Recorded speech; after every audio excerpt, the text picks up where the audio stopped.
أعوذ بالله من الشيطان الرجيم بسم الله الرحمن الرحيم كيف تكفرون بالله وكنتم أمواتا فأحياكم ثم يميتكم ثم يحييكم ثم إليه ترجعون صلی اللہ علیہ نبی الکریم۔ سورہ البقرہ آیت نمبر 28۔ گزشتہ سبق میں آپ نے سنا تھا کہ یا ایھا الناس اعبدوا، اس زمین کی پہلی رہنمائی اللہ کریم کس حکیمانہ انداز میں کرتے ہیں۔ اس زمین کی پہلی رہنمائی ہے اور اس امت کی بھی پہلی رہنمائی ہے۔ اس زمین کی بھی پہلی رہنمائی یہی ہے، اس امت کی بھی پہلی رہنمائی یہی ہے۔ اس کی دلیل بتائی تھی آپ کو۔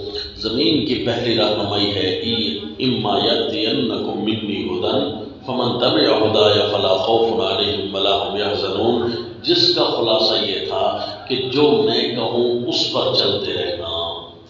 یہ اللہ کریم نے فرمایا، تو اسی کا نام عبادت ہوتا ہے۔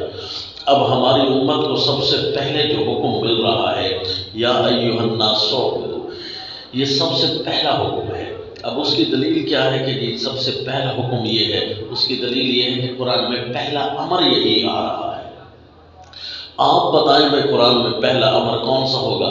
جی تو وہ جتنے بھی آپ نزول والی ترتیب کے ساتھ آیات پڑھیں گے تو آپ کے پاس وہ دلیل قطعی نہیں ہوگی بلکہ ظنی دلائل ہیں۔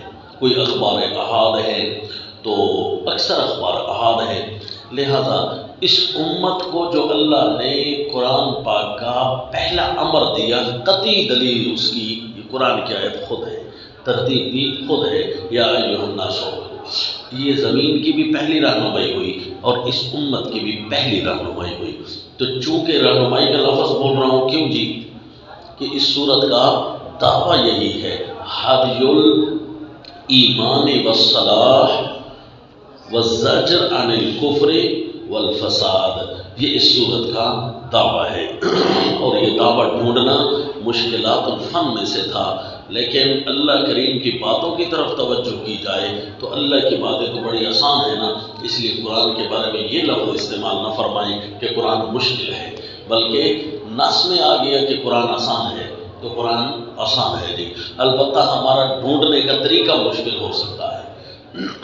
تو ہمیں یہ جو مختلف خلاصہ جات اور مختلف تفاسیر کے اندر اس صورت کے دعوے پر گفتگو کی گئی ہے، لیکن کسی نہ کسی کو کوئی نہ کوئی اشکال اور سوال سے خالی نہیں ہے وہ دعویٰ۔ یہ جو عبارت ہم نے آپ کو چھوٹی سی لکھوائی ہے، اس پر آپ سر توڑ کوشش کریں اعتراض کرنے کی، اعتراض نہیں بنے گا۔ وجہ یہ ہے کہ یہ ساری کی ساری آیتوں کو یہ شامل ہو گئی۔ تو یہ ھدی للمتقین ہے۔ ھدی للمتقین، سارے لوگ بھی یہ بن سکتے ہیں متقین، اور جو متقی بن چکے ہیں ان کی رہنمائی ہے۔ تو جو متقی بن چکے ہیں ان کی تو رہنمائی ہے پوری صورت میں۔ جنہوں نے متقی بننا ہے ان کے لیے بھی یہ پہلا لفظ رہنمائی ہے۔ اگر یہ مان جاتے ہیں تو وہ متقی بن جائیں گے، پھر ساری اگلی صورت میں جتنے بھی احکام ہیں وہ متقی لوگوں کے لیے ہیں، غیر متقی کے لیے احکام نہیں ہے، کیونکہ وہ اس پہلے دعوے پر عمل کر ہی نہیں رہا، یا ایھا الناس اعبدوا عبادت کے دائرے میں آ ہی نہیں رہا، تو باقی اگلے سارے احکام اس کے لیے نہیں ہیں۔ اس میں وصیت ہے، اس میں قصاص ہے، اس کے اندر حلال کھانے کا ذکر ہے، وہ کرتا رہے بے شک ان پر اعمال، نکاح طلاق کا ذکر ہے جی، خرچ فی سبیل اللہ اس کا ذکر ہے، کرتا رہے جی سارے کام۔ کوئی قابل قبول تو نہیں ہوگا، قابل قبول تب ہے جب یا ایھا الناس اعبدوا پر چلے۔ اس لیے اگلے سارے احکام متقیوں کے لیے ہیں۔ یہ ایک اللہ نے عام لوگوں کے لیے بھی سہولت رکھ دی کہ آ جاؤ متقی بن جاؤ، اسی لیے پہلی آیت کے آخر میں فرمایا لعلکم تتقون، یا ایھا الناس اعبدوا کے ساتھ لعلکم تتقون، سارے لوگ یا ایھا الناس سارے آ کر متقی بن سکتے ہو، تمہاری رہنمائی ہم کرتے ہیں۔ یہ ہے احکام کے اعتبار سے رہنمائی صرف متقیوں کے لیے. جتنے بھی احکام آ رہے ہیں نا آگے، ان میں صرف اور صرف متقیوں کو ہی رہنمائی ملے گی، باقی کفار کو نہیں چھیڑا جائے گا. البتہ احکام کے علاوہ سمجھانے میں یہ تو ہوگی ہی رہنمائی کفار کے لیے، غیر مسلم دنیا کے لیے رہنمائی ہوگی. اس کی وجہ کہ یا ایھا الناس اعبدوا کے بعد آپ نے پڑھا ان کنتم فی ریب، یہ بھی ساروں کے لیے تھا. فإن لم تفعلوا وبشر الذین آمنوا، یہ تخویف تبشیر ساروں کو دی گئی. ان اللہ لا یستحیی کا سوال کا جواب بھی ساروں کو دیا گیا. اب آپ آ جائیں کہ کیف تکفرون باللہ. اب آپ دیکھ رہے ہیں یہ آیت واو سے شروع ہو رہی ہے کہ بغیر واو کے؟ تدبر کا جو طریقہ آپ کو بتایا تھا کہ بغیر واو کے شروع ہو رہی ہے نا. اب اس سے کیا لگتا ہے کہ یہ پچھلی کلام کے ساتھ متصل ہے یا نئی کلام ہے؟ اگر تو کلام کے ساتھ متصل ہوتی تو پھر اس کے ساتھ واو آتی، یا پھر کوئی ایسا صیغہ آتا کہ جو بتاتا کہ جس طرح پچھلی آیت میں ان اللہ لا یستحیی ان سے شروع کی تھی بات. تو اگر تو یہ جاری مضمون کی طرف اشارہ ہے تو پھر واو ہوتی یا کوئی ایسا لفظ ہوتا تو لفظ کیفا سے شروع کیا. اب اس سے لگتا یہ ہے کہ ایک طرح سے یہ پچھلے مضمون کے ساتھ کمال الاتصال ہے، کیونکہ کیفا سے شروع کیا اور ایک عنوان سے واو چونکہ نہیں ہے تو لگتا یہ ہے کہ کمال الانقطاع ہے کہ گفتگو کو بالکل نیا شروع کر رہے ہیں. چونکہ دونوں کے درمیان دائر ہے، شبہ کمال الاتصال بھی ہے، شبہ کمال الانفصال. کیا مطلب؟ ایک طرح سے جڑی ہوئی ہے اور ایک طرح سے الگ الگ ہے. تو لہذا ہم کہیں گے کہ صورت کے اعتبار سے تو اللہ کریم نے اس مضمون کو جوڑا ہے، اور ویسے یہ مضمون نیا شروع ہو رہا ہے، التفات تبدیل ہو رہا ہے. یہ بات میں اس لیے کر رہا ہوں تاکہ میرا وہ فریضہ ادا ہو جائے کہ جو آیت کے سمجھانے میں آپ کو سمجھ آئے یا نہ آئے یہ تو آپ کا کام ہے. میں اپنا وہ جو فارمیلٹی ہے وہ پوری کر دی، لیکن اب آپ کو اگر شوق ہو کے سمجھائیں تو آپ کو میں اس انداز سے سمجھانا چاہتا ہوں کہ یہ ذرا دیکھو. ابھی آپ نے پڑھا تھا یا ایھا الناس اعبدوا ربکم الذی خلقکم، ابھی پڑھا نا آپ نے. پھر اللہ کریم کیوں فرما رہے ہیں کیف تکفرون باللہ وکنتم امواتا؟ اس آیت کا مصداق اور اس آیت کا مصداق تو ایک نہیں ہے. الذی خلقکم کا بھی مطلب تو یہی تھا کہ تم نہیں تھے تو اللہ نے تمہیں پیدا کیا. کیف تکفرون باللہ وکنتم امواتا فاحیاکم، اس آیت کا مفاد مستفاد تو وہی ہے نا کہ تم نہیں تھے تو اللہ نے تمہیں پیدا کیا.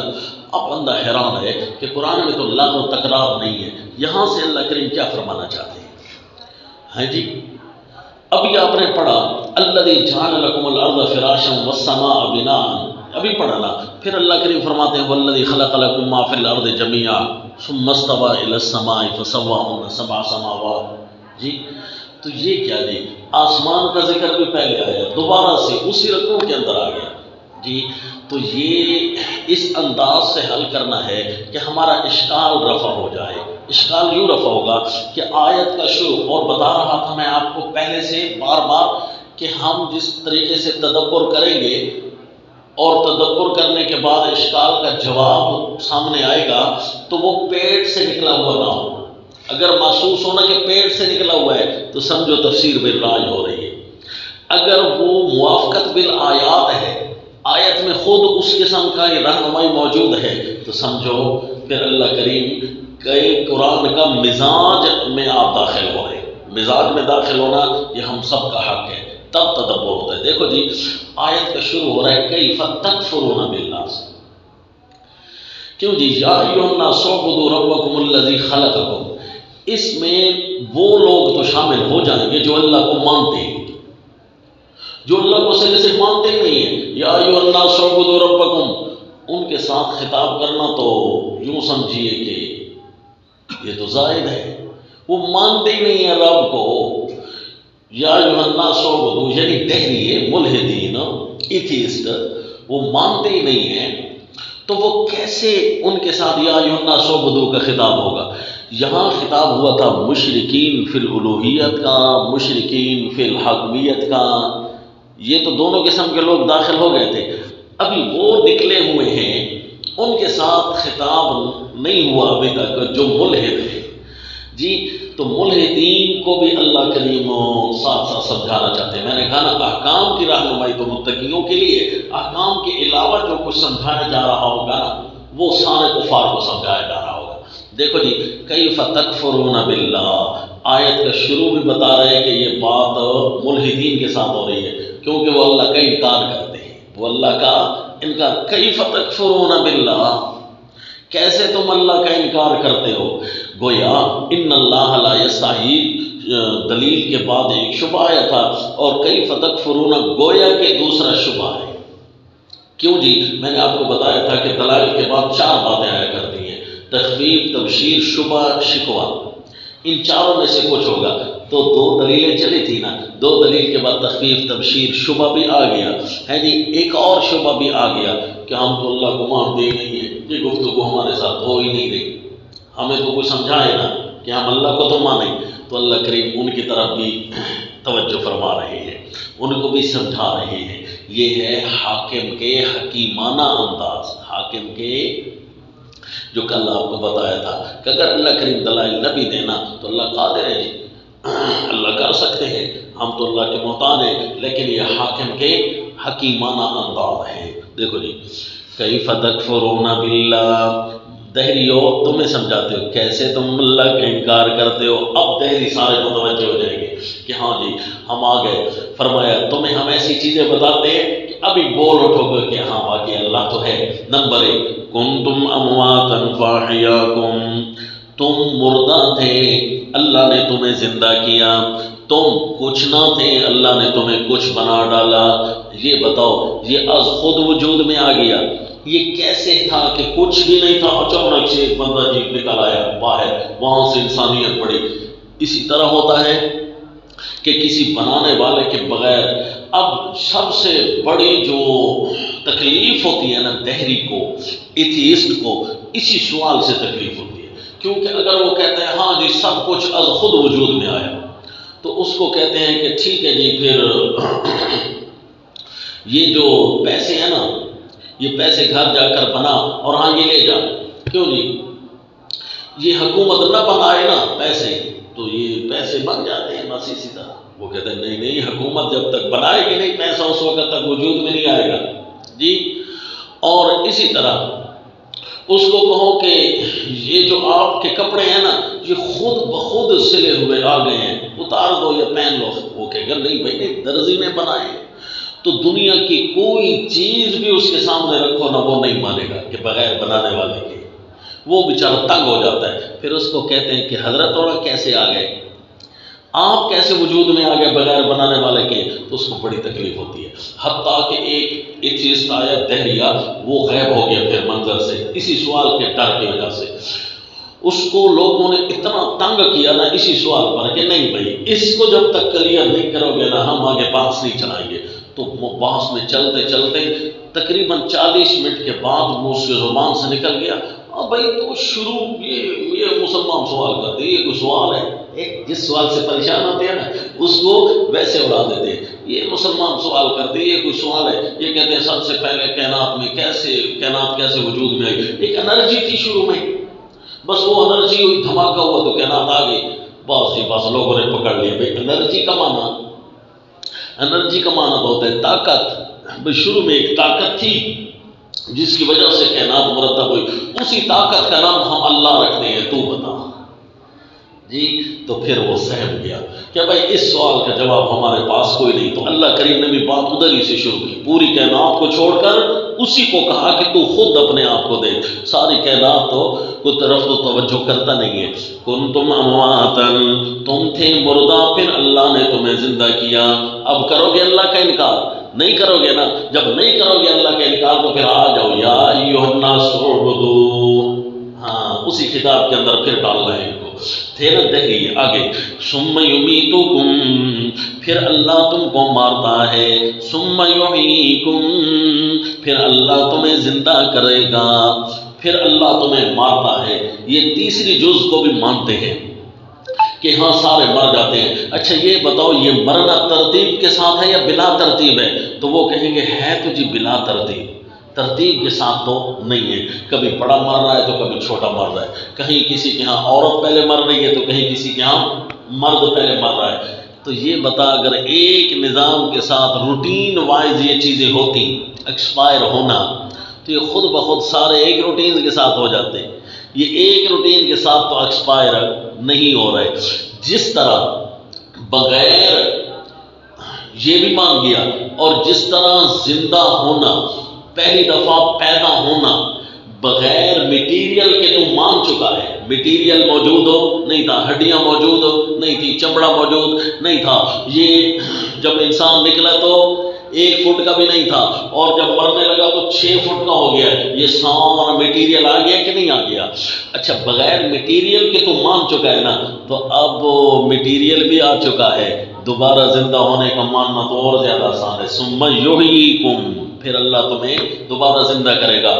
4 جزیں پیش کی جی تحری کے سامنے، تو ثم الیہ ترجعون، پھر تم اللہ کی طرف لوٹائے جاؤ گے۔ جب اپنے اللہ کی طرف لوٹائے جاؤ گے تو یا ایھا الناس اعبدوا ربکم، تو پھر اپنے رب کی طرف، شروع بھی تمہارا رب سے، آخر بھی تمہارا رب سے، تو آ جاؤ نا رب کی عبادت کی طرف۔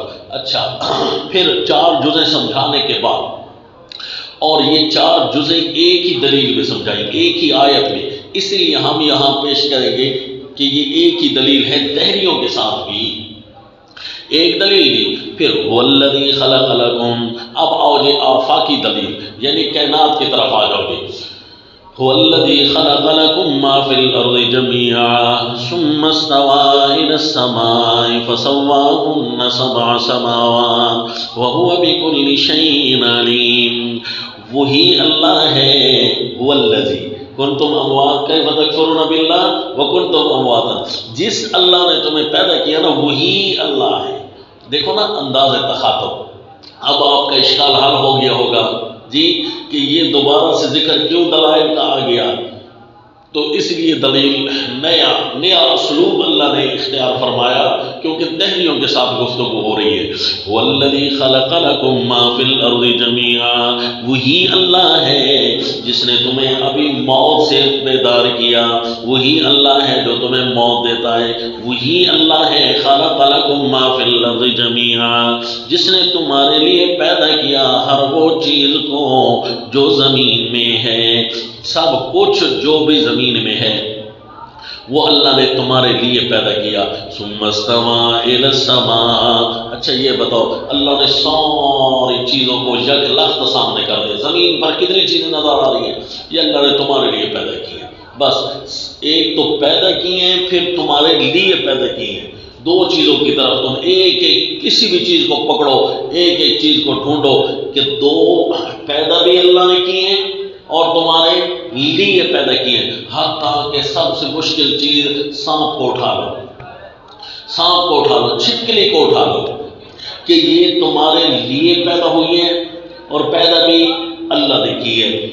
اچھا جی چھپکلی جو ہمارے لیے پیدا ہوئی ہے تو سائنسدانوں سے جا کر پوچھو، اپنے ڈاکٹر سے جا کر پوچھو، غیر مسلموں سے، ان سے پوچھو کہ جی اس کا کوئی فائدہ شائدہ ہے، تو وہ کہے گا ہم بھائی اگر یہ چھپکلیاں نہ ہوتی نا تو ہمارے ماحولیات میں خاص قسم کی زہریلی گیسز پائی جاتی ہیں، ان گیسز کو صرف چھپکلی ہی ہضم کر سکتی ہے، اگر وہ اپنے اندر نہ کھینچے نا تو ہم سارے مر جائیں گے، ہم سارے یوں سمجھیے ہم نے چھپکلیاں کھائی ہوئی ہیں، انا للہ و انا الیہ راجعون، تو ایک چھپکلی جائے نا کھانے میں تو سارے خاندان والے زہر سے مر جاتے ہیں جی۔ تو پھر چھپکلیوں کا ہونا فائدہ ہوا کہ نہیں ہوا؟ اب سوال پیدا ہوتا ہے کہ اچھا چھپکلیوں کا ہونا جو فائدہ ہوا تو تمہاری حدیث میں کیوں آ گیا جس نے چھپکلی کو پہلی ضرب سے مار ڈالا اس کو اتنے نفلوں کا ثواب، اور جس نے دوسرے سے مارا اس کو اتنے نفلوں کا ثواب، تو پھر مارتے کیوں ہو؟ ہم کہتے ہیں ہم صرف چھپکلیوں کو نہیں مارتے، ہم تو انسانوں کو بھی ماریں گے اس وقت، بلکہ تم بھی مارو گے جب وہ اپنی حد سے تجاوز کرتے ہیں۔ چھپکلی مارنا تو درکنار، جب انسان بھی حد سے تجاوز کرتا ہے نا، چور ڈاکو بن جاتا ہے، قاتل بن جاتا ہے، تو اس کو بھی مارنا ضروری ہو جاتا ہے۔ ان کی کچھ حدود ہیں، وہ حدود یہ ہے کہ انسانوں سے باہر رہے، جب کوئی بھول بھال کر گند کھانے کے لیے ہمارے پاس آ جاتی ہے نا، بس اس وقت چونکہ ایک ہی چھپکلی پورے خاندان کی موت کے لیے کافی ہو جاتی ہے، تو پھر اس کے لیے جو ہم 2 نفل کا ثواب کیا، تمہیں فائدہ پتہ چلتا تو تم کہتے جی 1000 نفلوں کا ثواب دو، یہ تو ہم نے 2 نفلوں کا ثواب دیا ہے چھپکلی کے مارنے پر، سمجھا جی؟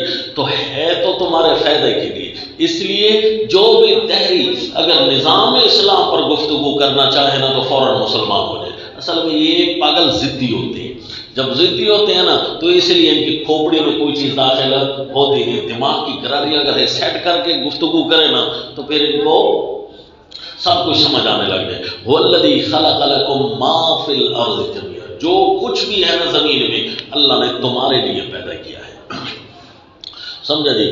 اور جو کچھ زمین کے اندر اللہ نے رکھ دیا ہے لیکن اس کو ابھی تک باہر نکلنے کی اجازت نہیں دی، اس کا مطلب یہ ہے کہ اس سے تمہیں نقصان ہوگا۔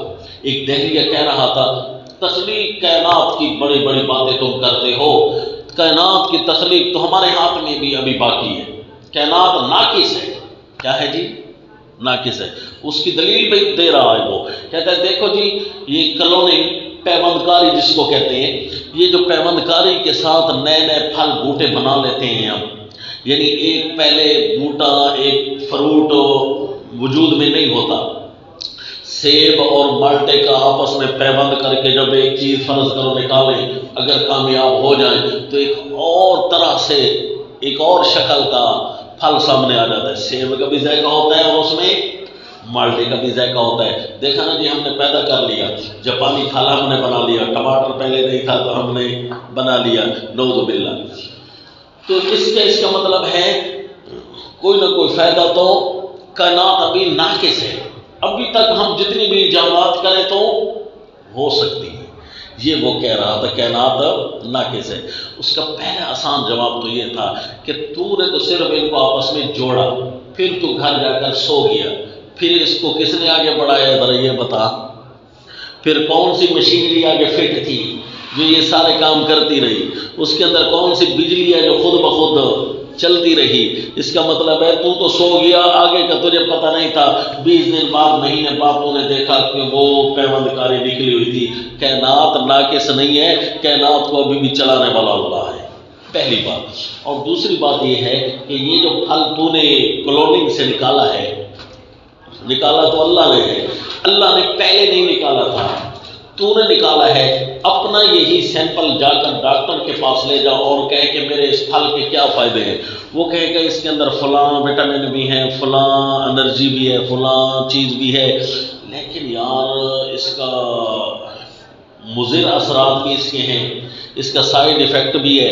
اچھا جو دوائی بھی جو بھی اس کو سنگل ریمیڈی بولتے ہیں، جو بھی سنگل ریمیڈی ہو یعنی الگ دوائی یا اس کو مفرد ادویہ کہہ سکتے ہیں نا، مفرد دوائیں جتنی بھی ہوتی ہیں نا وہ مضر ہوتی ہیں، پھر ان کا مصلح ڈالنا پڑتا ہے، ان کا تریاق بھی سوچنا پڑتا ہے، اس کا مصلح کیا ہے۔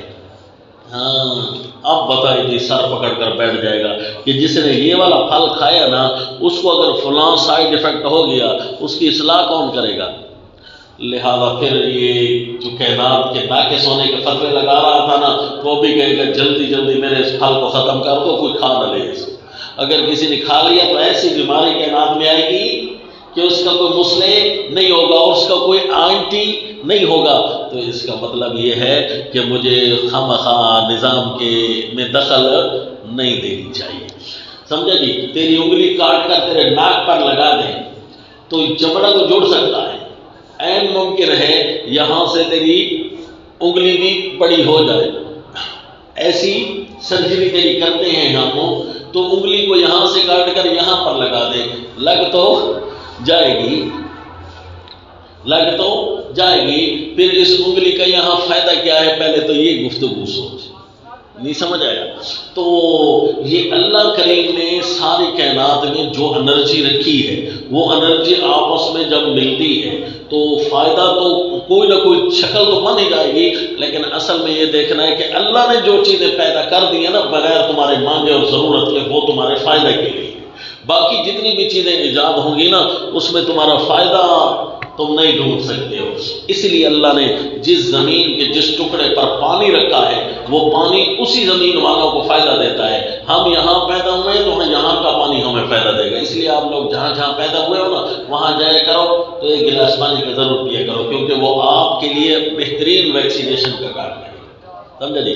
تو امریکہ میں، لاہور میں، کراچی میں جو پیدا ہوا وہاں کا پانی اس کے لیے مفید ہے۔ صرف پانی نہیں، وہاں جو نمک کے پہاڑ ہے نا، نمک کے پہاڑوں کے ارد گرد جو رہتے ہیں ان کے لیے وہ دیسی نمک ہے، ان کے لیے وہی نمک فائدہ کرے گی۔ ہم یہاں رہتے ہیں تو ہمارے لیے یہ قید آباد والے پہاڑوں کی نمک مفید ہے، کھیوڑا والی نمک ہمارے لیے فائدہ مند نہیں ہوگی، ہمارے لیے قید آباد والی نمک فائدہ، کیونکہ جو جس کے قریب رہتا ہے نا، ہمارے علاقے میں فروٹر مالٹا ہوتا ہے تو ہمارے لیے یہی زیادہ مفید ہے، اور تھوڑا آگے جاؤ تو وہاں آم پیدا ہوتا ہے ڈی اے خان کے اندر، تو ان کے لیے کھجور اور آم وہ زیادہ مفید ہے۔ دیسی چیزیں هو الذی خلق لکم ما فی الارض جمیعا، جتنی بھی چیزیں ہیں اللہ نے، اس لیے ہمارے پرندوں کی شکلیں اور روس امریکہ کے پرندوں کی شکلیں اور افریقہ کے پرندوں کی شکلیں اور، کیونکہ وہاں ان کی ضرورت ہے، یہاں ان کی ضرورت ہے، تو اس لیے جی اللہ کریم نے ہمارے لیے جو بھی چیز پیدا کی ہے وہ فائدہ مند ہے۔ صرف اسی پر گفتگو کرنے بیٹھ جاؤ نا تم کہو گے اللہ ہی خالق ہے۔ تو یا ایھا الناس اعبدوا، دیکھا جی اب دہری لاجواب ہو گئے اس اگلی دلیل سے بھی۔ پھر فرمایا ابھی تو ہم زمین کی باتیں کر رہے تھے، تھوڑی توجہ کرو آسمان کی طرف۔ ثم استوى الى السماء، پھر اللہ تعالیٰ متوجہ ہوئے آسمان کی طرف، فسواهن سبع سماوات، پھر اللہ نے ان کو بنا دیا 7 آسمان۔ اللہ آسمان کی طرف متوجہ ہوئے، اس کا مطلب ہے پہلے آسمان تھا اور جس کی طرف جو اس کی تھی تو آسمان خود بھی تھا نا جی۔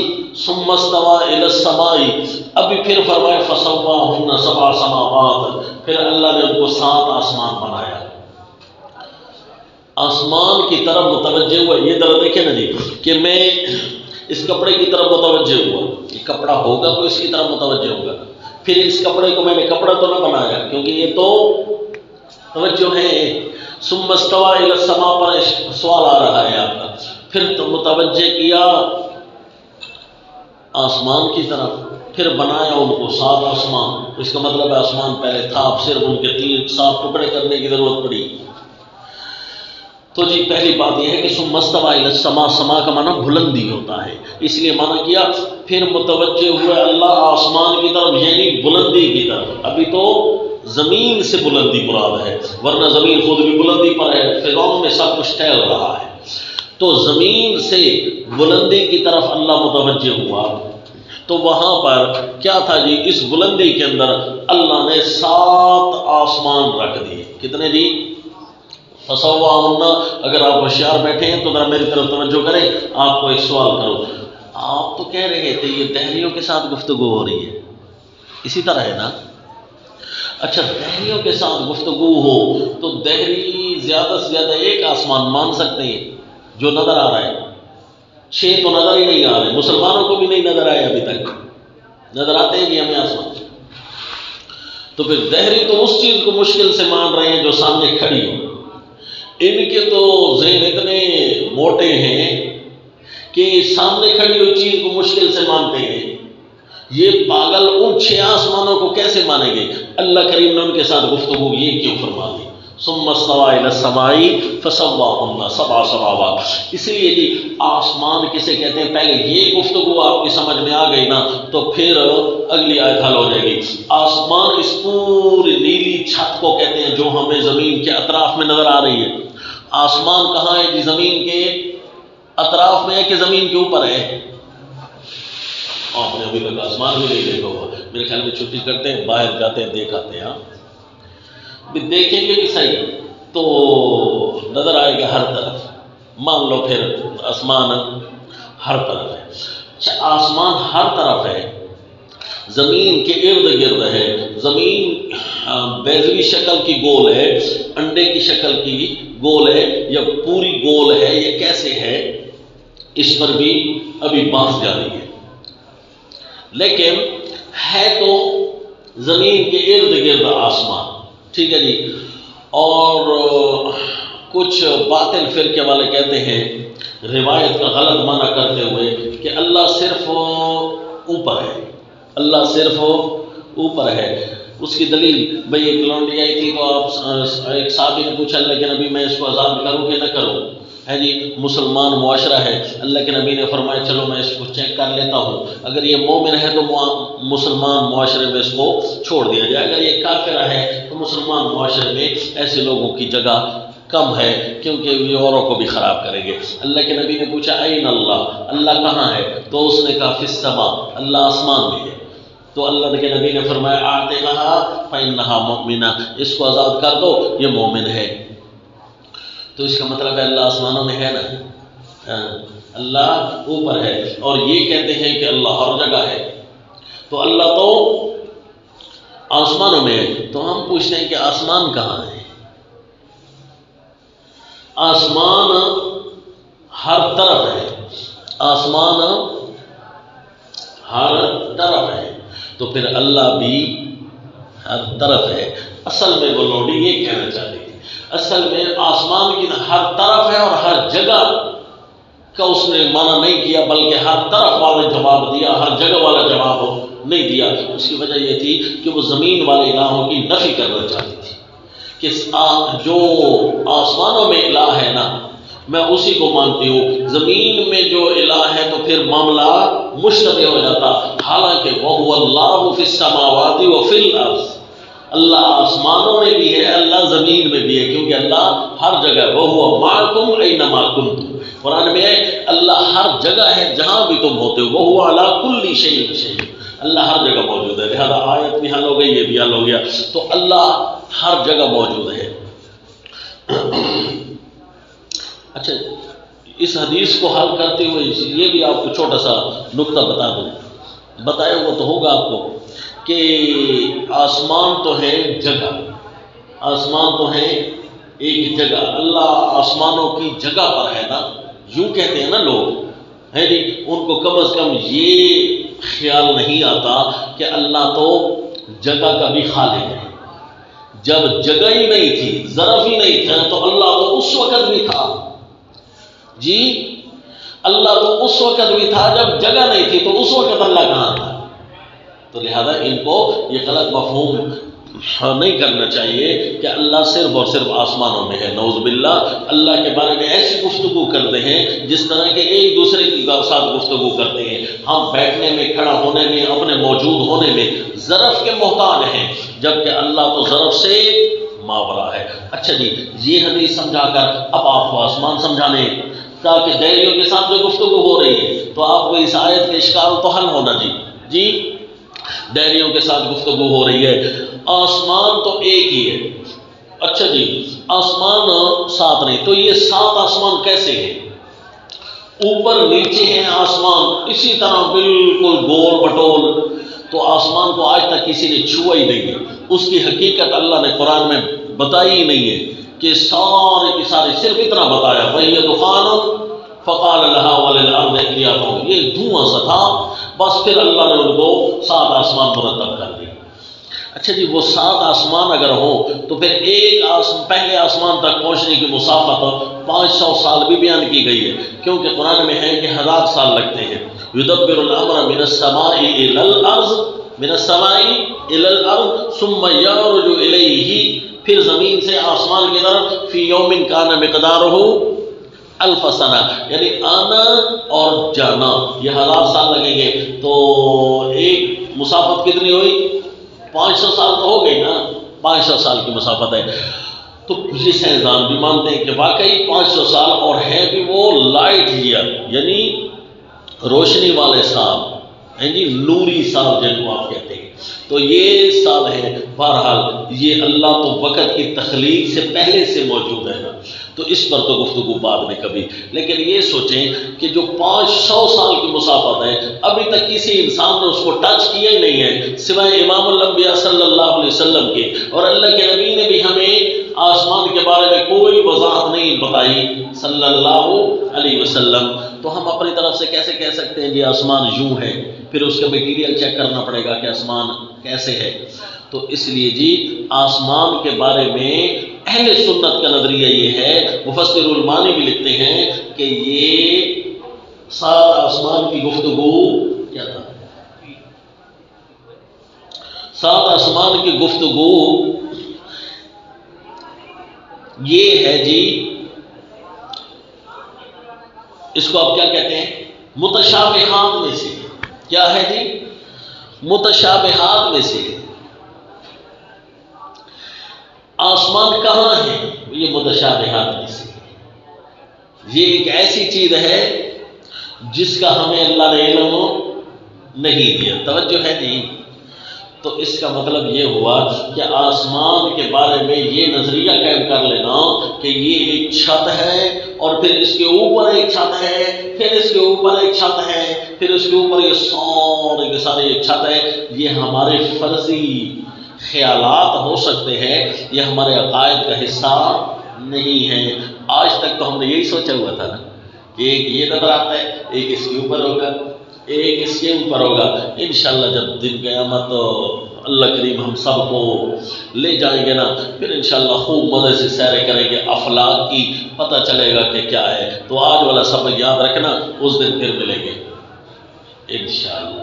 آپ کو کہیں گے ہاں بھائی یہ تھی یہ ایک، اب ہو گیا 2، اب ہو گیا 3، انشاءاللہ آئے گا مزہ کہ نہیں آئے گا انشاءاللہ۔ تو یہ 7 آسمان کے بارے میں ابھی تک یہ جو آپ نظریہ سوچ رہے ہیں نا، یہ نظریہ تو آپ دہلیوں کے سامنے پیش نہیں کر سکتے، کیونکہ وہ تو اس سامنے والے کو زیادہ سے زیادہ مان لیں۔ اول تو وہ اس کو ہی نہیں مانتے، کیونکہ 500 سال کی مسافت ہے جی، نہ کوئی گیا نہ کوئی کسی نے چھوا، لہذا یہ بھی نہیں ہے، یہ پتہ نہیں کیا ہے جی، یہ خلا ہے، تو وہ تو اس کو بھی نہیں مانیں گے۔ تو ثم استوى الى السماء کے معنی کی وجہ سے ہم مجبور ہیں یہ گفتگو کرنے کے لیے۔ اسی طرح ہم گفتگو کرتے ہیں سورہ المؤمنون کے اندر طرائق، 7 طرائق جہاں لفظ آتا ہے۔ اچھا جی، اب ہم ذرا تھوڑا سا ڈھونڈ لیں کہ آسمان ہیں کون سے۔ قرآن ایک تو ہمارے افکار و خیالات ہیں، دوسرا ہم قرآن میں ڈھونڈتے ہیں کہ یہ آسمان کس کو کہتے ہیں۔ بہت ساری آیتیں اللہ کریم نے ایسی دی کہ تھوڑا سا منظر آسمانوں کا پیش کیا۔ مثلا سورہ نو میں ہے وَجَعَلَ الْقَمَرَ فِيهِنَّ نُورًا، وَجَعَلَ الْقَمَرَ، جو میں آیت بتاتا جاؤں نا، ان آیتوں کو آپ نے اس مقام پر نوٹ کرنا ہے، صرف لفظ کو، کیونکہ میرے پاس ٹائم نہیں ہے کہ میں ساری آیتیں آپ کو دکھاؤں، صرف آپ کو چند ایک الفاظ بتاتا جاؤں گا۔ مثلا وَجَعَلَ الْقَمَرَ فِيهِنَّ نُورًا۔ اچھا، اس آیت سے کیا لگتا ہے کہ وَجَعَلَ الْقَمَرَ فِيهِنَّ نُورًا، کہ أَلَمْ تَرَوْا كَيْفَ خَلَقَ اللَّهُ سَبْعَ سَمَاوَاتٍ طِبَاقًا، کیا تم نے دیکھا نہیں ہے، توجہ نہیں کی کہ اللہ نے کیسے آسمانوں کو تہ بتہ بنایا ہے۔ تو آسمان خود نظر نہیں آ رہے ہیں، ان کا تہ بتہ ہونا کیسے نظر آئے گا جی؟ اللہ فرما رہے ہیں تمہیں توجہ تو ہوگی، اس کا مطلب ہے آسمان کچھ ایسی چیز ہے جس کی طرف توجہ ہو سکتی ہے، اور ان کا تہ بتہ ہونا بھی معلوم ہو سکتا ہے، جو اللہ کریم فرما رہے ہیں۔ پھر آگے فرمایا أَلَمْ تَرَوْا كَيْفَ خَلَقَ اللَّهُ سَبْعَ سَمَاوَاتٍ طِبَاقًا وَجَعَلَ الْقَمَرَ فِيهِنَّ نُورًا، انہی آسمانوں میں سے، فِيهِنَّ، ان کے اندر چاند کو بھی اللہ نے روشنی والا بنایا۔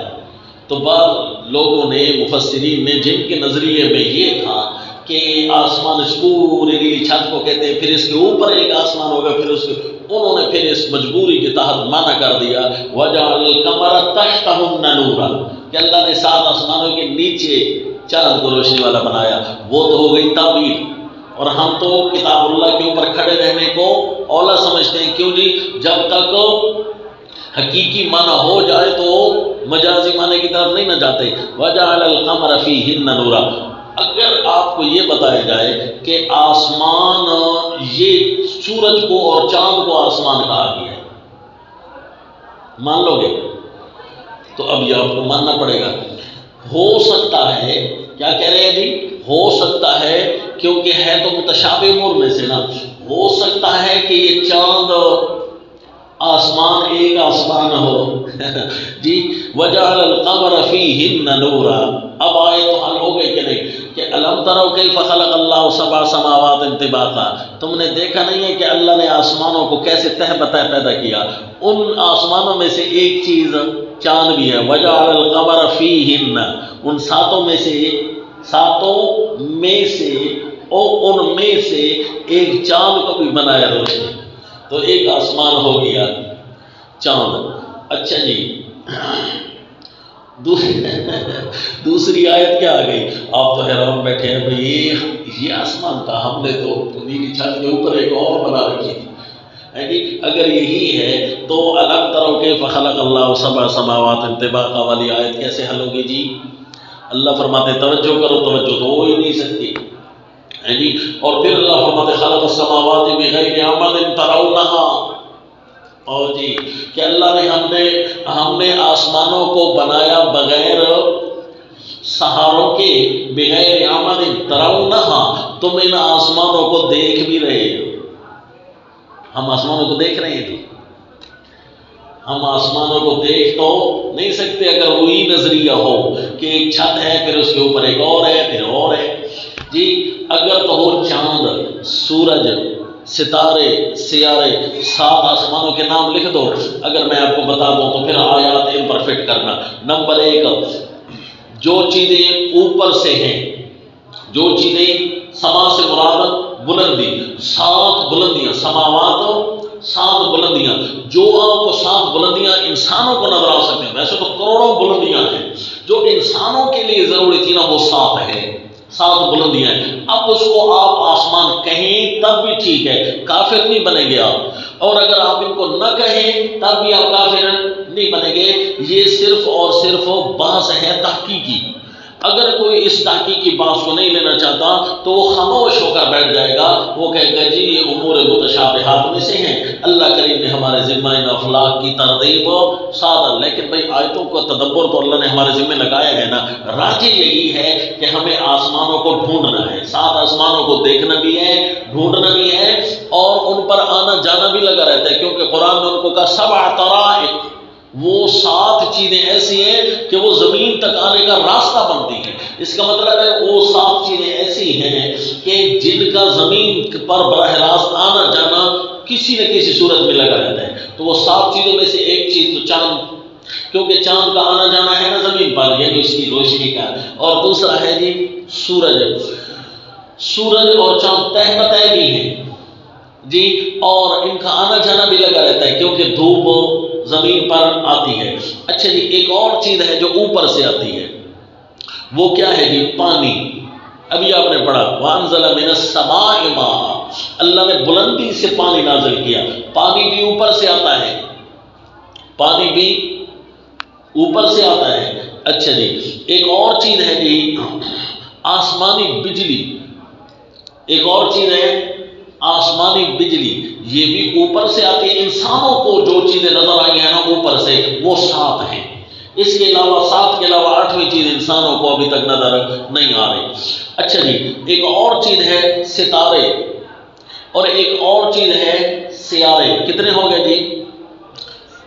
6، اور ایک ہے جی ہوا، اوپر سے جو چیز محسوس ہونے والی ہے وہ ایک ہے ہوا۔ یہ جتنی بھی چیزیں آپ کو بتاتی ہیں یہ سارے کی سارے تہ بتہ لگے ہوئے ہیں۔ کس طرح لگے ہوئے ہیں جی؟ ابھی تک آپ خلجان میں بیٹھے میں تو آپ کو آیتیں بھی دکھا چکا ہوں، 7 ترونہا، تم ان کی طرف متوجہ بھی ہوتے ہو۔ تو دیکھا جی یہ پانی بھی اوپر سے، ابھی بھی کل بھی آپ کو بتایا تھا انزل من السماء ماء سے، کہ سائنسدان کیا کہتے ہیں کہ کائنات میں پانی اتنا موجود ہے، اتنا موجود ہے کہ زمین کے 7 سمندر مل کر بھی قطرہ نہیں بن سکتے ان کا، اتنا زیادہ پانی موجود ہے۔ اور وہ پانی ہمیں دکھایا بھی جاتا ہے، وہ بارش کی شکل میں اس کی، کیوں جی کہ سمندروں کا پانی، اگر یہ بارش سمندروں سے بادل بن کر اوپر اڑ کر آئے ہیں جی، تو سمندروں والا پانی پھر کہاں سے آیا ہے؟ اس کا مطلب ہے جتنا بھی پانی ہے نا اللہ نے وہ اوپر سے نازل کیا، کیونکہ قرآن ہمیں یہی نظریہ بتاتا ہے کہ پانی اوپر سے آئے۔ وَأَنزَلَ مِنَ السَّمَاءِ مَاءً، کیونکہ زمین کی اور آسمان کی پیدائش کے بعد اللہ فرماتے ہیں الَّذِي جَعَلَ لَكُمُ الْأَرْضَ فِرَاشًا وَالسَّمَاءَ بِنَاءً وَأَنزَلَ مِنَ السَّمَاءِ مَاءً، تو پانی بھی زمین کا کہاں سے آ جی؟ اوپر سے آیا۔ اچھا جی، اس کا مطلب ہے 7 ایسی چیزیں، 8ویں شاعری میں تدثر، 7 ایسی چیزیں ہیں جس کا براہ راست تعلق ہر بندے سے ہے، براہ راست تعلق آسمان اوپر سے نیچے تک ہے جی۔ اور اچھا، اگر آپ ان 7 چیزوں کو آسمان نہیں مانتے تو پھر ایک آیت اور دکھا تو مزید مان جاؤ گے۔ ایک آیت میں ہے کہ اللہ فرماتے ہیں خلق 7 سماوات ومن الارض مثلہن، کہ اللہ نے 7 آسمان بھی بنائے اور زمینیں 7 بھی ان جیسی ہیں۔ اچھا، 7 زمینیں اسی طرح ہیں جی، اوپر نیچے، کہ ایک زمین ہے پھر اس کے نیچے ایک اور زمین ہے، وہاں پتہ نہیں بندے رہتے ہیں کہ کیا رہتے ہیں، اس کے نیچے ایک اور چیز ہے، پتہ نہیں وہاں بندے رہتے ہیں کہ آپ رہتے ہیں، پھر اس کے نیچے ایک اور زمین، اسی طرح ہے جی، اس طرح تو نہیں ہے۔ پھر مجبوراً آپ کو تعویل کرنی پڑتی ہے، اصل میں وہ جو ہے نا آسمان تو 7 ہیں، اوپر نیچے چادریں لگی ہوئی ہیں، ایک نیلی چادر پھر اس کے اوپر ایک چادر، 7 آسمان تو ہے نا جی، اور ان 7 آسمانوں کی طرح زمینیں بھی ہیں، یعنی زمین کے 7 ٹکڑے کر دو 7 بر اعظم، یا خشکی کے بھی 7 ٹکڑے ہیں اور پانی کے بھی 7 ٹکڑے ہیں، تو یوں تو ایسی تعبیر کے باوجود آپ کی خلش دور نہیں ہوتی۔ تو آیت جیسے لکھی ہوئی ہے اسی کو اگر ماننا ہے نا اسی طرح، تو اسی طرح ہی ماننا ہے۔ اللہ کریم نے جو ہمیں مشکل میں نہیں ڈالا، ہم کیوں خواہ مشکل میں ڈالیں اپنے آپ کو؟ لہٰذا مانا کیا کریں گے؟ یہ دوبارہ آسمان کی گفتگو میں نہیں کروں گا، میں کیا کہوں گا؟ کما مرہ، گفتگو ہو چکی ہے اسی کو دوبارہ دیکھنا ہے۔ یا آپ جب آپس میں تکرار کرتے ہیں نا ماشاءاللہ 2 ہو جائے کریں، تکرار کیا کریں، تکرار میں یہ گفتگو آپ نے کرنی ہے، ٹھیک ہے جی؟ تو ٹائم نکالا کریں تکرار کے، تکرار کے بغیر بھائی تفسیر پڑھنے کا کوئی فائدہ نہیں ہے۔ آج والی بات بھول گئی تو پھر یہ اگلے سبق میں کیا کام آئے گی؟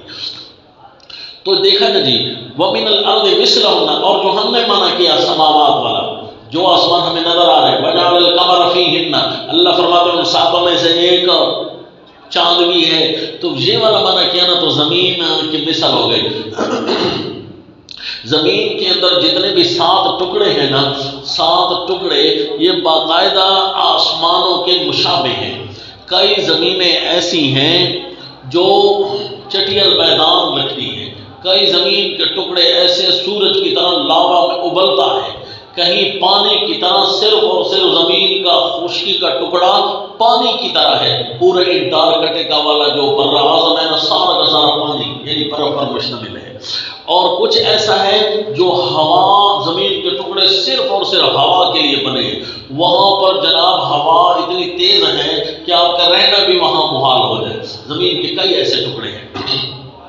اسی طرح کوئی زمین کے ایسے ٹکڑے ہیں جو ستاروں کی طرح چمکتے ہیں جی، زمینیں کئی ہیں، ہیرے جواہرات اور یہ جو سونے ہیں انہی سے نکلتے ہیں، تو دور سے ان کے اسپیشل ایک چمک پڑتی ہے۔ کیوں جی؟ وَمِنَ الْجِبَالِ جُدَدٌ بِيضٌ وَحُمْرٌ مُخْتَلِفٌ أَلْوَانُهَا، پہاڑوں کے بھی کئی رنگات ایسی طرح ہیں۔ اسی طرح سیاروں کی طرح تو زمین کے کئی ٹکڑے ہیں، سیارے کئی چیزوں پر مشتمل ہیں، تو زمین بھی۔ یہ تو صرف وہ 7 حصے بتائے جو ہر انسان سمجھ سکتا ہے، اگرچہ زمین کے اندر عجائبات اور بھی زیادہ، کائنات میں عجائبات اور زیادہ، صرف اللہ نے 7 بتائے کیونکہ یہ طرائق ہے۔ کیا ہے جی؟ طرائق، ان کا آنا جانا اور راستے ان کے لگتے ہیں۔ اور یہ آیت آپ سے کیسے حل ہوگی کہ وَلَقَدْ زَيَّنَّا السَّمَاءَ الدُّنْيَا بِزِينَةٍ الْكَوَاكِبِ، کہ قریبی آسمان کو ہم نے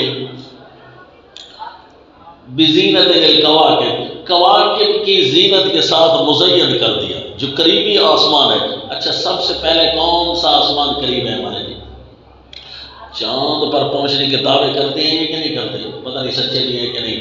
بہرحال سب سے قریبی یہی چاند، زمین کو یہی چیز پڑتی ہے، اور اسی کو اللہ نے ایسا مزین کر رکھا ہے کہ اس کے ارد گرد ایسی ترتیب کے ساتھ ستارے اور سیارے چل رہے ہیں۔ بزینۃ الکواکب وحفظا من کل شیطان مارد، اور اس کے اندر شعلے بھی موجود ہیں، کائنات میں ارد گرد عجیب طرح کے شعلے موجود ہیں۔ تو یہ آیت بھی حل ہو سکتی ہے کہ اللہ نے سماع دنیا یعنی قریب والی بلندی کون سی ہے؟ اگر دیکھو وہ والا منع کرے جو ہمارے ذہنوں میں پہلے سے بیٹھا ہوا ہے کہ ایک نیلی چھت، ایک تو قریبی نیلی چھت کو ہم نے مزین کیا کواکب کے ساتھ، تو قریبی نیلی چھت یہ پہلا آسمان بنے گا، اس کو اللہ نے کواکب کے ساتھ مزین کیا ہے۔ سارے آسمان پر یہ ستارے تو بکھرے ہوئے نہیں ہیں، یہ تو بہت سارے نیچے ہیں، اور اس کے اندر تو اور اس لیے جی جو قدیم فلکیات ہیں نا، وہاں پر آپ کو ایک عبارت ملے گی جب آپ فلکیات کے سبق پڑھیں گے کہ آسمان چوتھے آسمان پر ہے سورج، چاند تیسرے آسمان پر ہے کہ دوسرے آسمان پر ہے کہ پہلے آسمان پر ہے، تو یہ گفتگو آپ کو فلکیات میں پڑھنے کو ملتی ہے۔ حقیقت میں یہ مطلب نہیں ہوتا کہ آسمان کون سا ہے جہاں سورج موجود ہے، یہ سورج چوتھے آسمان پر ہے کہ پہلے آسمان پر ہے۔ اصل میں وہ گفتگو یہ ہے کہ سورج خود پہلا آسمان ہے، یہ دوسرا ہے، یہ چوتھا ہے، یہ کون سا ہے؟ اتنا جو دور ہے تو یہ تہ پتہ ہے۔ اچھا، یہ ساری گفتگو کے بعد ہم نے آسمان کس چیز کو بنایا؟ ان چیزوں کو بنایا نا، 7 چیزوں کو آسمان ہم کہہ رہے ہیں۔ ہم کہہ رہے ہیں کیا ہم کافر بن گئے؟ ہم کافر اس لیے نہیں بنیں گے کہ اس نیلی چھت کو ہی آسمان کہنا قطعی نہیں ہے۔ حوالہ دیں گے روح المعانی کا کہ یہ صرف اور صرف متشابہ امور میں سے کے ساتھ آسمان کون سا، یہ بعض مفسرین کی رائے ہے، یہ اہل سنت کا عقیدہ نہیں ہے۔ اہل سنت کا عقیدہ تو قرآن کی نصوص بنا کرتے ہیں، تو قرآن کی نصوص کیا کہہ رہی ہیں کہ وجعل القمر فیہن، لگتا یہ ہے کہ 7 آسمان یہ ہیں۔ یہ ساری گفتگو ابھی تک آیتیں بہت ساری ہیں، میں نے صرف آپ کے سامنے چند آیتیں پڑھی ہیں جی، آیتیں بہت ساری ہیں، کبھی میں آپ کو ملوا دوں گا جلدی، کیونکہ آج تو تفصیلی بات کی ہے نا، جب ہم جلدی بات کریں گے نا تو وہ صرف آیتیں پڑھ کر آپ کے ذہن کو گھماؤں گا ان چیزوں کی طرف کہ ان کو آسمان کہتے ہیں۔ جب یہ 7 آسمان آپ کی طرف آ گئے ہے جی، ان کو تو دہری دیکھ سکتے ہیں کہ نہیں دیکھ سکتے؟ یہ دہری محسوس کر سکتے ہیں نا، تو اب دہریوں کے ساتھ گفتگو کرنا آسان ہوا کہ نہ ہوا؟ ثم استوى الى السماء فسواهن 7 سماوات، حل ہو گیا اشکال کہ نہ ہو گیا؟ ہم کہہ رہے تھے نا بھائی دہریوں کو اللہ نے کیسے فرما دیا کہ 7 آسمان ہیں، حالانکہ وہ تو ہمیں ایک نظر آ رہا ہے۔ تو اب پتہ چلا آسمان تو قرآن نے ان چیزوں کو بھی کہا ہے، 7 طرائق بھی کہا ہے، طباع کا بھی کہا ہے، ساروں کو فرمایا ہے کہ دیکھو تو صحیح ہے جی۔ ان آیات میں سے ایک یہ بھی آیت ہے الم تروا اولم یر الذین کفروا اولم یر الذین کفروا ان السماوات والارض کانتا رتقا ففتقناهما، کافروں نے، مومنوں کی بات نہیں ہو رہی، کافروں نے توجہ نہیں کی کہ آسمان اور زمین آپس میں ملے ہوئے تھے، سارے آسمان اور زمین آپس میں ملے ہوئے تھے، ففتقناهما، پھر سارے آسمانوں اور زمین کو ہم نے آپس میں سے ہٹا دیا۔ کافر تو مانتے ہی نہیں ہیں، سارے کافروں کی بات ہو رہی ہے نا، اس کا مطلب ہے اگر کافر بھی تحقیق کرتے ہیں نا تو ان کو یہی محسوس ہوگا کہ یہ سورج، چاند، ستارے، چلو سورج تک تو پہنچ نہیں ہے، ستارے اور سیاروں کو تو یہ ڈھونڈ سکتے ہیں نا، ان کے بارے میں تو یہ بتا دیتے ہیں کہ ایک زمین کی جنس سے تعلق ہے ان کا، کیونکہ چاند کے بارے میں بھی یہی ہے کہ وہاں مٹی ہے، پہاڑ ہے، پتھر ہے، اور اسی طرح بعض سیاروں کو جن کو یہ دیکھ سکے ہیں، مریخ ہے، نیپچون ہے، پلوٹو ہے، جو بھی ہے، ان ساروں کو دیکھ کر یہ کہتے ہیں کہ یہ بھی پانی اور مٹی سے بنے ہوئے ہیں۔ ستارے جو ہیں یہ گیسز کا مجموعہ ہے، سورج بھی ایک ستارہ ہے ان کے نزدیک ہے جی، تو سورج بھی ایک ستارہ ہے اور چاند ایک سیارہ ہے۔ تو اللہ کریم تو فرما رہے ہیں کہ کافر اگر توجہ کریں تو ان کو پتہ چل جائے کہ زمین اور آسمان ایک چیز تھے، پھر ہم نے ان کو، اچھا کافروں کو کیسے پتہ چلے گا کہ زمین و آسمان آپس میں ملے ہوئے تھے؟ کافر تو بہت بعد میں ہے، کیونکہ آسمان و زمین تو پہلے تخلیق میں ہو چکا تھا۔ یعنی اگر یہ توجہ کرے نا کہ زمین و آسمان کی، یہ آیت تب حل ہوتی ہے جو ہم نے تخلیق کی، ورنہ یہ آیت حل ہونے کا نام آپ سے نہیں لے گی۔ اولم یر الذین، یہ آیت تھوڑی ہے، ابھی تو آیتیں بہت ساری ہیں جو آپ کو میں نے بتا دی، ایک آیت پڑھتے جاؤ گے آپ کا ذہن کھلتا جائے گا کہ اساں کیسے بڑا ہی لتے سے ہے جی۔ ابھی تک تو ہم نے آسمان کو کیا سمجھ رکھا تھا، اور اللہ کریم نے جب دہریوں کے ساتھ گفتگو کی نا تو وہاں سمجھ آیا کہ اچھا آسمان اس کو بھی کہتے ہیں. ہاں جی ثم استوى. لیکن یہ نہیں ہے کہ آپ آسمان کی یہ باس لے کر باہر نکلیں اور سب پر فتوے لگانا شروع کر دیں کہ تو سارے کافر ہیں کہ مسلمان کا عاجزت ہے نا جی نا. یہ تحقیقی باس ہے اور اس باس کو تھوڑا آگے لے کر جانا ہے. یہ کہہ رہا ہوں کہ آیات اس کے بغیر حل ہونے کا نام نہیں لے گی.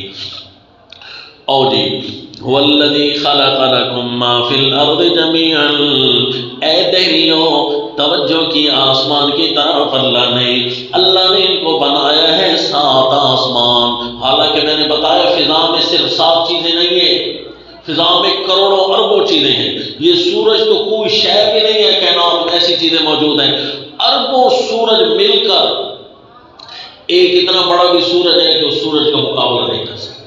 پھر وہ اربوں سورج مل کر وہ والا بڑا، وہ اربوں سورج کھربوں سورج مل جائے نا، ایک ایسا سورج بھی موجود ہے کہ اس کا بھی مقابلہ نہیں کر سکتے. سائنسدان تو اتنے تک پہنچے ہیں اور اس سے بھی آگے پہنچے ہیں. ہم تو وہ سوچ بھی نہیں سکتے جتنے تک سائنسدانوں نے دعوے کر رکھے ہیں. ہاں جی کہ یہ سورج اور اس سورج کے بھی بڑے سورج اور اس کے بھی بڑے سورج حلم جرن اتنی بڑی کائنات میں تو بھئی کروڑوں اربوں چیزیں موجود ہیں، ہزاروں لاکھوں سورج موجود ہیں. تو پھر اللہ نے صرف 7 کا کیوں ذکر فرمایا؟ اس کی وجہ یہ ہے کہ جن کا تعلق زمین کے ساتھ ہے، براہ راست جن کا تعلق ہر بندے کی پہنچ میں، یہ 7 چیزیں جو آپ کو لکھوائی ہیں نا، پانی، ہوا، آسمانی بجلی، سورج، چاند، ستارے، سیارے، یہ 7 چیزیں جو ہے نا ان کا تعلق انسانوں کے ساتھ کسی نہ کسی صورت میں ہو سکتا ہے. ستاروں کو بھی یہ دیکھ رہے ہوتے ہیں، ستاروں کی طرح چمکتے ہوئے سیاروں پر جب دھوپ لگتی ہے تو یہ دیکھ رہے ہوتے ہیں. ہوا کو بھی کائنات انسان والے محسوس کر رہے ہوتے ہیں، سارے کے سارے، چاہے پڑھو ہو چاہے ان پڑھ ہو. اسی طرح سورج اور چاند کو بھی محسوس کر رہے ہوتے ہیں، اسی طرح پانی کو بھی لے رہے ہوتے ہیں. یہ سارے کے سارے پڑھے اور ان پڑھ سارے دہریوں کو اللہ نے فرمایا 7 چیزیں تو تم بھی دیکھ رہے ہو. ثم استوى الى السماء فسواهن 7 سماوات. یہ تو 7 ہے نا، پھر آگے اشارہ کر دیا کائنات میں اور بھی کچھ ہے. وهو بكل شيء عليم. یہ تو صرف 7 ہیں، 7 کا ہونا تو درکنار، اللہ تو ہر شے کو جاننے والے ہیں. دہریو اللہ ہے نا تو یہ کہیں گے اللہ ہے. جب اللہ ہے نا تو اللہ کا ہونا اور ان چیزوں کی وجہ سے آپ مان رہے ہیں تو اس کا مطلب ہے اللہ کا عالم ہونا بھی مان رہے ہیں، علیم ہونا بھی مان رہے ہیں کہ جو یہ چیزیں وہی بنا سکتا ہے نا جو ماہر ہو. تو جب اللہ موجود ہے نا کائنات میں تو یا ایھا الناس اعبدوا ربکم. یہاں سے دہریوں کو خطاب کیا، دہریوں کے جو سوال اور اشکالات تھے حل کیے. کس طرح بحث کے دوران شبہ آپ کو پڑا تھا تو اللہ نے فرما دیا ان اللہ لا یستحی ان یضرب مثلا ما بعوضہ. دوسرا شبہ دہریوں کو پڑا تھا تو اس کا بھی حل کیا کیف تکفرون باللہ وکنتم امواتا. لہذا وہ پہلی رہنمائی چل رہی ہے یا ایھا الناس اعبدوا ربکم. آیا مزہ کہ نہ آیا جی؟ بس اس لیے میں نے آپ کو کہا تھا تدبر قرآن کا فائدہ ہے. ہمارے بزرگوں نے جو خلاصہ جات جو روش اور جو تحقیق ہمیں پڑھائی ہے اس کا قطعاً یہ مطلب ان بزرگوں نے نہیں بیان کیا تھا کہ آپ ہاتھ باندھ کر بیٹھ جائیں، مزید تحقیق نہ کریں، بس ہمارے پکائے ہوئے کو بھی کھاتے رہیں. ان بزرگوں نے ہمیں کوڈز دیے اور ہمیں تحقیق کی دعوت دی ہے. تقریباً متداول خلاصے جو موجود ہوتے ہیں نا ہمارے سامنے 4-5 قسم کے خلاصے ہیں اردو زبان میں ہمارے بزرگوں کے، اور باقی تفاسیر ہیں. ان ساروں نے ہمیں کوڈز ور دیے کہ تحقیق کرو، تدبر کرو. اللہ کے قرآن کے اندر تدبر کرنا کسی پر منع نہیں ہے، جتنا تدبر کرتے ہیں. ہاں یہ ٹھیک ہے کہ تفسیر بالراج نہ کرنا. تفسیر بالراج کی نشانی کیا ہے کہ قرآن کی آیتیں آپ کا ساتھ نہیں دیں گی. قرآن کہیں اور جا رہے ہوگا، آپ کہیں اور جانیں گے. اور جو آیتیں آپ کو بتا رہا ہوں نا، اگر یہ آپ کو موافقت بالآیات نہ لگے نا تو فوراً سوال کر دیں کہ آپ نے ایسی گفتگو کی ہے کہ قرآن کی آیتیں اس کے ساتھ مل جل نہیں رہی. اور جی یا ایھا الناس اعبدوا والا معاملہ کلیئر ہوا. پچھلا ایک چھوٹا سا نقطہ بھی چلو بتا دو. پچھلا رکوع ختم ہوا نا وہو علی ان اللہ علی کل شیء قدیر، تو آگے قدرت کے دلائل تھے. اور اگلا رکوع ختم ہوا نا وہو بکل شیء علیم، آگے علم کے دلائل ہوئے. لیکن ابھی ٹھہرو جی، ابھی اللہ کریم دہریوں کے ساتھ گفتگو کو ختم نہیں کر رہے. ابھی اللہ کریم نے دہریوں کو صرف پوری کائنات اور اپنی سیر کروائی ہے. سیر کروانے کے بعد اللہ کریم فرماتے ہیں تمہیں ہم نے جب پیدا کیا تھا نا کنتم امواتا فاحیاکم، پہلے دن پتہ ہے کیا ہوا تھا؟ جب ہم نے تمہیں پیدا کیا تھا پہلے دن پتہ ہے کیا ہوا تھا؟ وہ یہ تو مان گئے ہونا کہ واقعی اللہ نے پیدا کیا، بس یہ پھر ماننا آپ کی مجبوری تو ہوگا کہ پہلے دن بھی اللہ نے جب پیدا کیا وہ واقعہ سننا تو چاہو گے نا. جب پیدا اللہ نے کیا، علیم اللہ ہے، پتہ بھی اللہ کو ہے پہلے دن کیا ہوا تھا، ذرا وہ پہلے دن آپ کو سمجھانا ہے. وہ پہلے دن کا واقعہ اللہ نے چھیڑ دیا. کیوں چھیڑا جی؟ کیونکہ یا ایھا الناس اعبدوا کی طرف آنا ہے. پورا واقعہ سنانے کے بعد نا اللہ آخر میں فرمائیں گے کہ ہم نے پھر چلتے ہوئے زمین پر پہنچنے کے ہوئے حضرت آدم علیہ السلام کو فرمایا تھا اما یاتینکم منی ھدی فمن تبع ھدایا فلا خوف علیہم ولا هم یحزنون. یہ ہم نے کہا تھا لہٰذا اب یہ رہنمائی ہماری آ گئی ہے یا ایھا الناس اعبدوا ربکم. یہ سمجھانے کے لیے اللہ نے تخلیق انسانیت کا واقعہ چھیڑ دیا. دہریوں کو بھی سمجھایا کہ کنتم امواتا، کیسے تم مردہ تھے اور تمہیں زندہ کیا، اور پہلے دن کیا کیا گفتگو ہوئی اور تمہاری پیدائش سے قبل یہ سٹوری تمہاری کیسے شروع ہوئی. اللہ کریم نے بڑی تفصیل سے ان کو سمجھانا شروع کیا. اب ذرا دیکھیں جی، فرمایا جب اللہ نے کائنات انسان کو وجود بخشنے کا ارادہ کیا تو پہلے دن واقعہ یوں بنا وَإِذْ قَالَ رَبُّكَ لِلْمَلَائِكَةِ إِنِّي جَاعِلٌ فِي الْأَرْضِ خلیفہ، اور جب فرمایا تیرے رب نے فرشتوں کو بے شک میں بنانے والا ہوں زمین میں ایک نائب. خلیفہ، خلیفہ نائب کو کہتے ہیں. خلیفہ وہ ہوتا ہے جو نائب ہو اللہ کے امر اور نہی کا، اللہ کا امر اور نہی. خلیفہ اسی کو کہتے ہیں نا جو امر اور نہی، جو سیاسی نظام سنبھالے، امور سیاست کو سنبھالے. امور سیاست میں کیا ہوتا ہے کہ اچھے کام جاری کرے، برے کاموں سے روکے. تو امر و نہی، امر و نہی سے کنایہ ہوتا ہے. خلافت کیا ہوتی ہے جی؟ ہوشیار بیٹھے ہو یہ لفظ سمجھ لو، آگے اشکال آنے والا ہے، آپ کا حل ہو جائے گا. خلافت کیا ہے؟ امر و نہی سے کنایہ. اللہ نے جیسے یہ فرمایا نا جی تو فرشتوں نے سوال کر دیا قالوا اتجعل فيها من يفسد فيها ويسفك الدماء، کیا اے اللہ تو بناتا ہے اس میں اس کو جو فساد کرے اس میں ويسفك الدماء اور بہائے خون ونحن نسبح بحمدك ونقدس لك، اے اللہ ہم پڑھتے رہتے ہیں تیری خوبیاں، نسبح پڑھتے رہتے ہیں بحمدک تیری خوبیاں، وَنُقَدِّسُ لَكَ اور یاد کرتے ہیں تیری پاک ذات کو، یاد کرتے ہیں تیری پاک ذات کو، تیری پاکیاں ہم بیان کرتے ہیں. تسبیح اور تقدیس میں فرق ہے. اے اللہ تیری صفتیں تیرے پاس ہیں، اس کو تسبیح کہتے ہیں بحمدکا، تیری صفتیں تیرے پاس ہیں. تقدیس اللہ تیری پاکی بیان کرتے ہیں، مخلوق کے عیب تجھ میں نہیں ہے. تقدیس اللہ پاک ہے، تسبیح اللہ پاک ہے. تسبیح کا معنی کہ اللہ پاک ہے یوں کہ اللہ کی صفتیں مخلوق میں نہیں ہیں، پاک صفتیں ہیں. اور نقدس کا معنی بھی پاک ہے، تو معنی کہ مخلوق کے عیب اللہ تجھ میں نہیں ہے. تسبیح اور تقدیس میں فرق ہو گیا. اے اللہ ہم تیری تسبیح اور تقدیس بیان کر رہے ہیں، اللہ تم زمین کے اندر کیوں خلیفہ بناتا ہے. اب یہاں پر ایک بحث چل نکلی ہے جی فرشتوں کو کیسے پتا تھا جی کہ انسانوں نے خون بہانا ہے.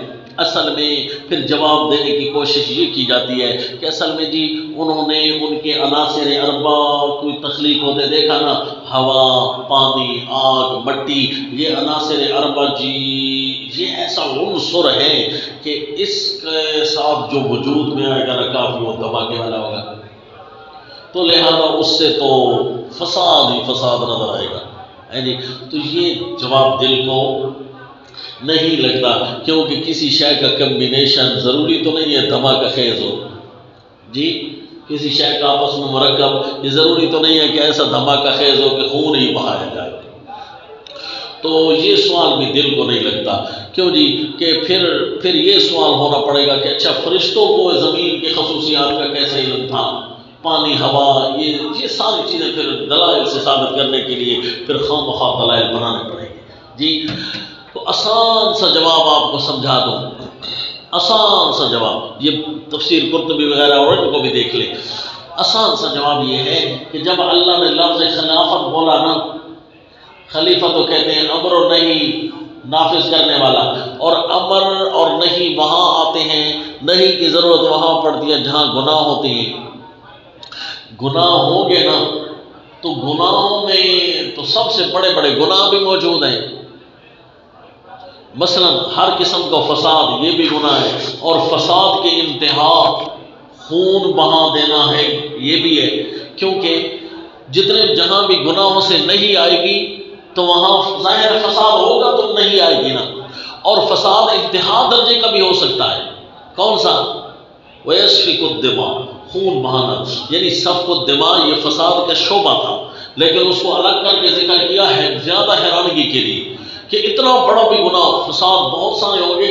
بس ان کو جب لفظ خلافت کا پتہ چلا، انہوں نے کہا لگتا یہ ہے کہ پھر تو امر اور نہیں بھی آئے گا، امر اور نہیں جہاں آتے ہیں تو اس کا مطلب ہے وہاں گناہ بھی ہوتے ہیں، اور جہاں گناہ ہوتے ہیں تو پھر قتل جیسا گناہ بھی تو یہ بھی منع تو پھر نہیں ہوگا نا شیطان کی طرف۔ جو بھی شیطنت اگر پائی جائے، جو بھی گناہ اور فساد اندر آ جائے تو گناہ اور فساد تو اس کا مطلب ہے پھر انتہا درجے کا بھی ہو سکتا ہے، یعنی گناہوں کو بھی اگر کھلا چھوڑ دیا جائے اور پھر اس پر امر نہیں نافذ، تو اس وجہ سے فرشتوں کے ذہن میں ہے، اب کوئی اشکال نہ رہا، فرشتوں کے ذہن میں یہ ہے اے اللہ باقی اگر کائنات میں اور چیزیں ہیں، یعنی پاکیاں بیان کرنا، تو اے اللہ ہم پاکیاں بیان کر رہے ہیں، وَنُقَدِّسُ لَكَ، اور تیری پاکیوں تیری طرف عیب بھی منسوب نہیں ہونے دیتے، یعنی اللہ اگر اس کی ضرورت ہے تو یہ ہم کر رہے ہیں، نہیں بھئی یہ مطلب نہیں اللہ تجھے اس کی ضرورت، ان کو تو پتہ ہے فرشتوں کو اللہ ضرورتوں سے پاک ہے، یوں مطلب ہم نہ بیان کریں تو میرے خیال میں اچھا ہے۔ خیر ہے آپ کی طرح میں بھی بیان کرتا رہا ہوں، کوئی حرج نہیں، لیکن آپ سیدھا کر دیں جی، وہ یہ ہے کہ اللہ اس سے تو پتہ چلتا ہے، اللہ ہمیں بتائیے کہ یہ فساد پھر کیوں آئے گا، فرشتوں کے اندر تو فساد نہیں ہے، تو اے اللہ اتجعل فیہا من یفسد فیہا، فساد کو زمین میں داخلے کی اجازت کیوں مل رہی ہے اللہ، تاکہ امر و نہی کی ضرورت پڑے۔ باقی ہم اس بات کے اقرار کرتے ہیں اے اللہ کہ جو کام بھی تو کرے گا نا تیرا ہر کام لاجواب ہوگا، کیوں جی کہ اے اللہ تو ہر طرح سے پاک ہی پاک ہے، تیری خوبیاں کسی میں نہیں ہیں کہ ہم بھی عالم الغیب بن جائیں، اور ہمارے عیب بھی تجھ میں نہیں ہے کہ ہماری طرف تو نادانیاں ہیں یا ہماری مجہولات تو زیادہ ہیں، اے اللہ تیری طرف تو مجہولات نہیں ہیں، یہ تو ہم مانتے ہیں۔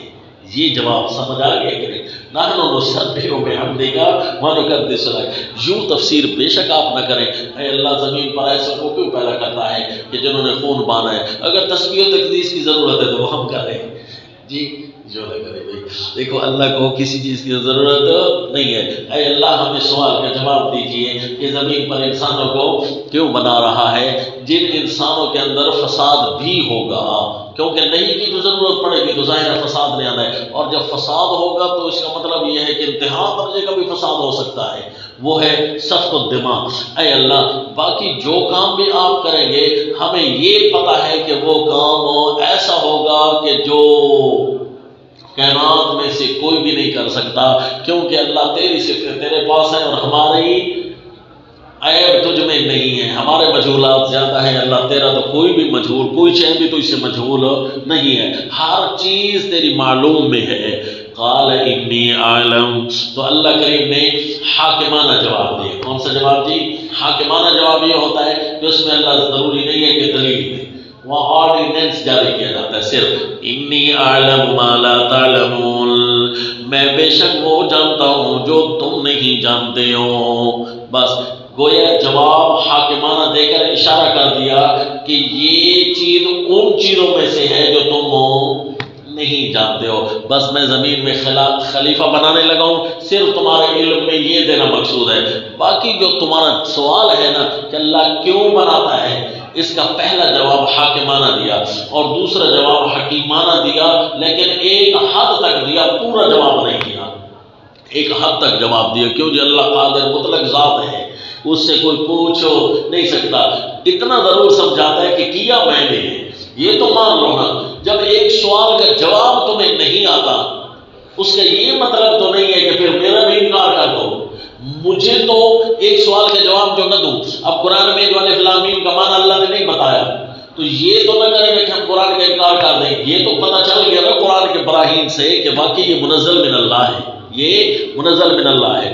اسی طرح کائنات کے بہت سارے جواب آپ کے پاس نہیں ہوں گے. اس کا یہ مطلب تو نہیں ہے کہ آپ اللہ کا انکار کر دیں. ہمارے کان 2 کیوں, ناک 1 کیوں, دانت 32 کیوں, سر 1 کیوں جی. تو یہ تو کیوں والے سوالات تو بہت سارے. ہمارے تو مجہولات تو زیادہ ہے. پانی گیلا کیوں ہوتا ہے یہ بھی تو سوال ہو سکتا ہے. آگ گرم کیوں ہوتی ہے, ٹھنڈی ہونی چاہیے تھی جی. تو یہ سوال تو بہت سارے ہیں. صبح کی 2, زور کی 4, عصر کی 4, مغرب کی 3, عشاء کی 4, یہ کیوں سوال تو ہو سکتا ہے. سورج ادھر سے نکلتا ہے ادھر سے کیوں نہیں نکلتا سوال ہو سکتا ہے. چاند گول کیوں ہے لمبا سارا کیوں نہیں. تو سوالات تو بہت سارے ہو سکتے ہیں. ضروری تو نہیں. یہ تو پتہ ہے نا کہ چاند کو اللہ نے بنایا ہے. یہ جواب اللہ نے نہیں دیا نا کہ چاند گول کیوں ہے. اس کا یہ مطلب تو نہیں ہے کہ اللہ کا بھی انکار کر دو. اس کا مطلب تو یہ ہے کہ تمہارے مجہولات ہیں. اسی لیے جی ایک دہلی کی طرف سے سوال آیا اور آپ کو بھی میسیج جو مس کال اور میسیجز کا دور ہوتا تھا ان دوروں کے اندر دور یاد ہے نا وہ والا. تو ان دور کے اندر نئے نئے موبائل آئے تھے نا تو لوگ صرف مس کال دے رہی اپنا فرض سمجھتے تھے. صبح اٹھو ایک کی طرف سے مس کال, یہ بتانے کے لیے کہ میں نے بھی موبائل خریدا ہے اور آج میں نے اس کے اندر 20 روپے کا بیلنس بھی ڈالا ہے. تو اس دور کے اندر ایک میسیج نکلا تھا کہ اللہ اتنا بڑا پتھر بنا سکتا ہے جس کو خود نہ اٹھا سکے جی. تو سارے مسلمان ڈر جاتے تھے کہ یار یہ تو اگر ہم کہیں اللہ بنا سکتا ہے تو پھر بھی اللہ کا عجز لازم آتا ہے کہ پھر اٹھا تو نہیں سکتا. اور اگر کہیں کہ ہاں اللہ نہیں بنا سکتا تو پھر اللہ کے قادر ہونے پر اشکال آتا ہے. سارے مسلمان بیچارے ڈر گئے. تو اللہ اتنا بڑا پتھر بنا. حالانکہ اس کا جواب بڑا آسان تھا کہ اللہ تو ہے نا, یہ تو مان گئے اللہ تو. پتھر بنانا تو اس کی خالقیت کا سوال ہے نا. یا تو پہلے اللہ کے بارے میں پوچھو نا, تحقیق کرے. اللہ کا وجود تو مان گیا نا, باقی اگر اس کی خالقیت کے سارے باتیں تمہیں نہیں آتی, کسی بات کے جواب نہ آنے سے اصل تو اس کا تو انکار نہیں نہ کیا جا سکتا. تو اس کا دوسرا منطقی جواب یہ تھا کہ یہ قضیہ نقیضین سے مرکب ہے اور جو بھی نقیضین سے چیز مرکب ہوتی ہے وہ اوکلا کے ہاں باطل ہوتی ہے. اس لیے یہ آپ نہیں کہہ سکتے کہ زید کھڑا بھی ہے اور بیٹھا بھی ہے, کیونکہ جو چیز نقیضین سے مرکب ہو وہ جملہ اللہ ہو جاتا ہے, لہذا یہ جملہ ہی باطل ہے. یہ اگرچہ پڑھی لکھی زبان میں ہے لیکن حقیقت یہ ہے کہ اللہ کی صفت پر یہ سوال ہے. یہ سوال کیا ہے؟ اللہ کا وجود تو مان لیا نا, یہ تو تم نے مان لیا کہ اللہ نے انسان کو بنایا ہے. یہ جتنے بھی بیچارے اسکول و کالج اور یونیورسٹیز میں جاتے ہیں نا وہاں ان کو دہلی استاد پڑھا رہے ہوتے ہیں, نعوذ باللہ خود بے دین ہوتے ہیں. اور یاد رکھنا وہ ایسے بے دین نہیں ہوتے کہ اپنے آپ کو غیر مسلم کہیں. وہ ظہر اثر کی 4 سنتے 4 فرض بھی پڑھتے ہیں اور 7 سنتے بھی پڑھتے ہیں. وہ ایسے ٹیچرز ہوتے ہیں. وہ کہتے ہیں دیکھو نا ہمارا استاد بڑا نیک تھا اور اس نے شکوک و شبہات ڈالے. بالحقیقت وہ دہلی ذہن رکھنے والا ہوتا ہے بیچارہ. ہمارے اسکول و کالج اور یونیورسٹیوں میں جانے والے بچے بیچارے تقریباً سال یا 2 سال زیادہ سے زیادہ 3 سال کے بعد وہ باقاعدہ دہلی بن چکے ہوتے ہیں. انا للہ و انا الیہ راجعون. علم کی حالت یہ ہے کہ احکم الحاکمین نے جو نازل کیا ہے اس کو ایک لحظے کے لیے بھی نہ پڑا, یا ریڈیو اور ٹیلی ویژن سے سن کر یا فیس بک اور یوٹیوب سے سن کر گزارا کر ڈالا.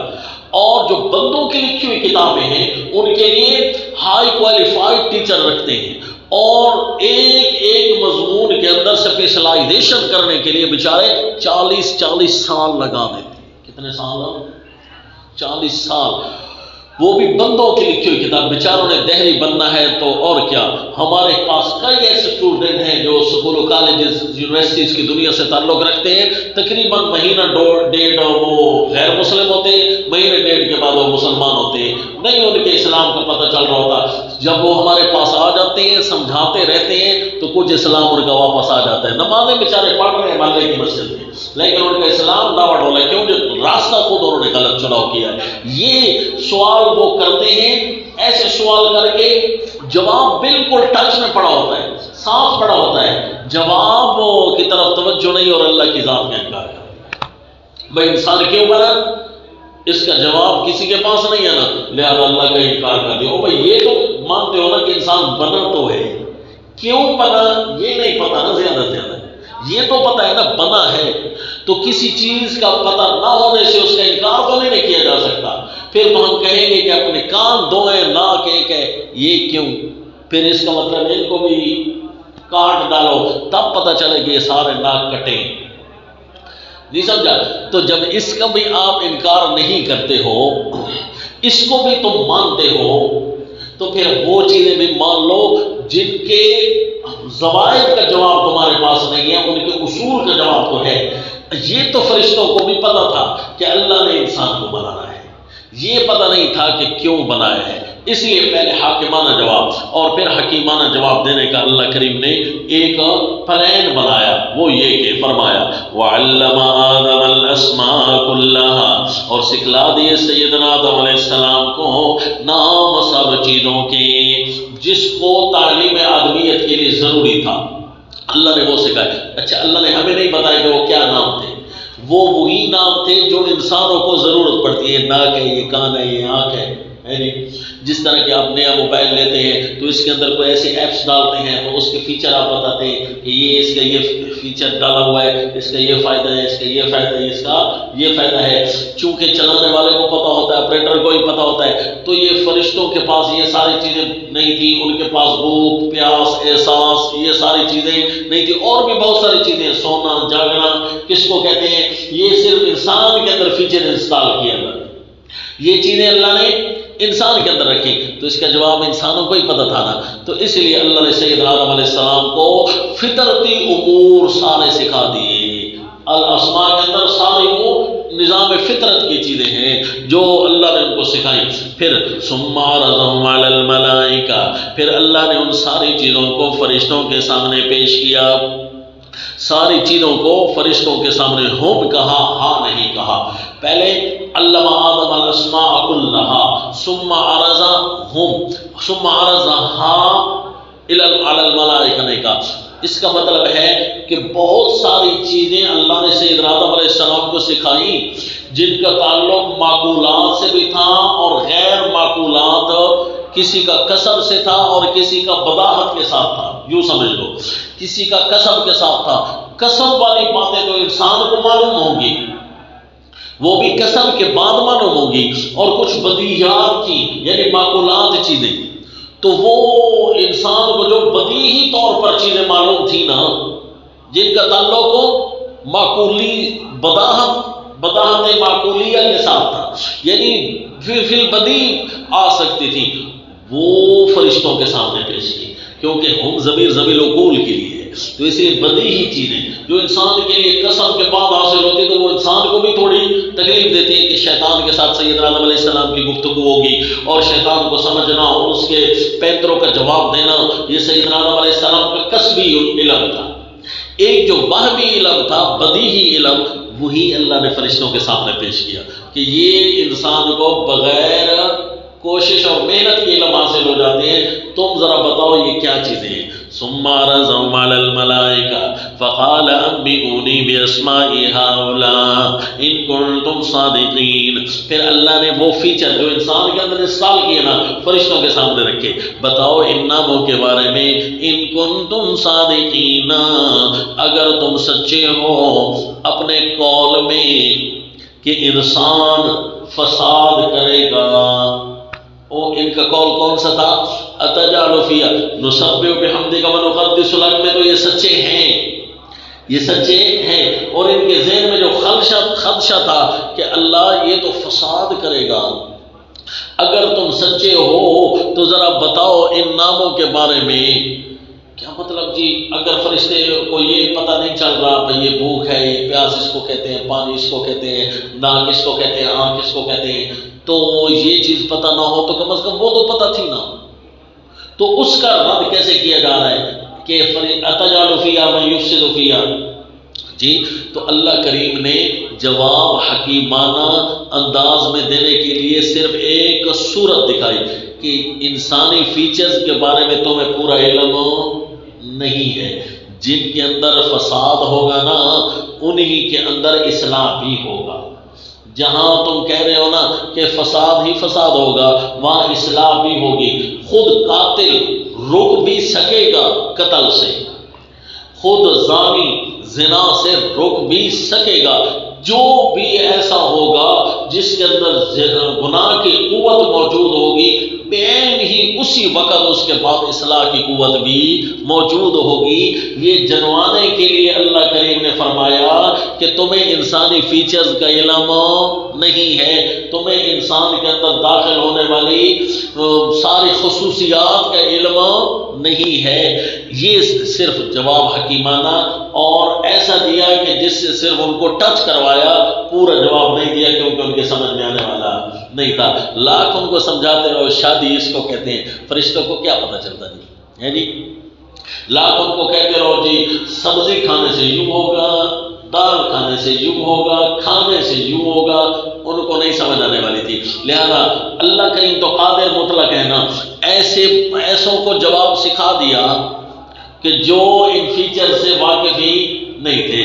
قال انبئونی باسماء هؤلاء، ان ناموں کے بارے میں سیدنا آدم علیہ السلام کے یہ ان انسانوں کے اس چیز کا تو ہمیں علم نہیں تھا. فرمائے جس طرح ان کی اس چیز کا علم نہیں ہے نا، اسی طرح تمہیں اس چیز کا بھی علم نہیں ہے کہ امر و نہی جہاں ہوتی ہے وہاں فساد غالب ہوتا ہے. نا جی نا. قالوا سبحانک، فرشتے بولے اللہ تو شریکوں سے پاک ہے. لا علم لنا الا ما علمتنا، ہمیں تو کوئی چیز بھی معلوم نہیں ہے مگر وہی کچھ جو اللہ تو نے ہمیں سکھلا دیا. ہمارے سکھلانے میں صرف یہ آتا ہے، ہمیں نیکیوں سے تو خطرہ ہوتا نہیں ہے نا، ہمیں چونکہ گناہوں سے خطرہ ہوتا ہے، نافرمانیوں سے خطرہ ہوتا ہے نا، کہ کائنات کے اندر دونوں چیزیں متعارف کرائی جا رہی ہیں، نیکیاں اور گناہ، اور پھر گناہوں پر نہیں وارد کی جائے گی. اے اللہ ہمیں خطرہ زیادہ چونکہ جس سے محسوس ہوا، ہم نے تو صرف وہ گفتگو کی، ہمارے علم میں یہی کچھ تھا. لا علم لنا الا ما علمتنا، باقی ہمیں یہ نہیں پتا تھا کہ جہاں گناہ ہوتے ہیں بین ہی اسی جگہ نیکی بھی کھڑی ہوتی ہے. ہمیں مکمل علم نہیں تھا کہ کیسے ان کے پاس گناہوں کی اور نیکیوں کی بیک وقت قوت ہوگی، ہمیں کوئی پتہ نہیں تھا. انکا انت العلیم الحکیم، اے اللہ تو ہی تو اصل جاننے والا ہے اور جو بھی چیز بناتا ہے بے فائدہ نہیں بناتا. الحکیم، اللہ حکمت کا تقاضا ہوتا ہے کوئی نہ کوئی. اے اللہ کریم آپ کے جو بھی کام ہے وہ سب سے اعلیٰ ہے، کیونکہ یہ تو ہم پہلے کہہ گئے نحن نسبح بحمدک ونقدس لک. اچھا یہ تخلیق آدمیت سے قبل کی گفتگو اللہ نے دہریوں کو سنوا دی کہ یہ واقعہ پیش آیا تھا.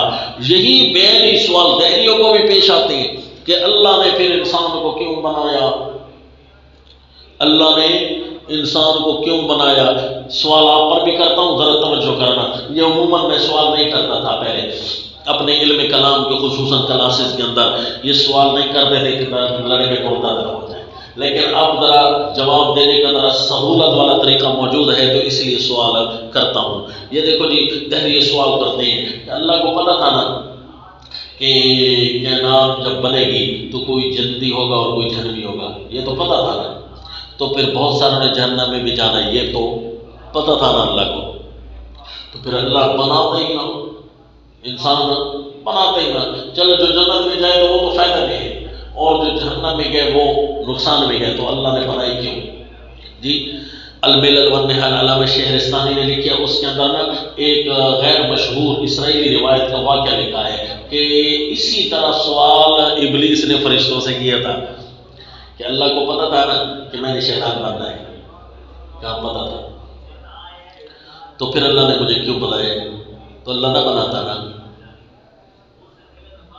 تو اللہ کو کوئی مجبوری تو نہیں تھی. تو ہمارے سوال تو ٹھیک ہے، ہمارے ذہن کیا کہتے ہیں، ہمارے سوال تو ٹھیک ہے کہ سارے لوگوں نے میں سے چل ایک آدمی نے بھی فرض کرو جہنمی بننا ہے، جی تو پھر اللہ نے کیوں بنایا؟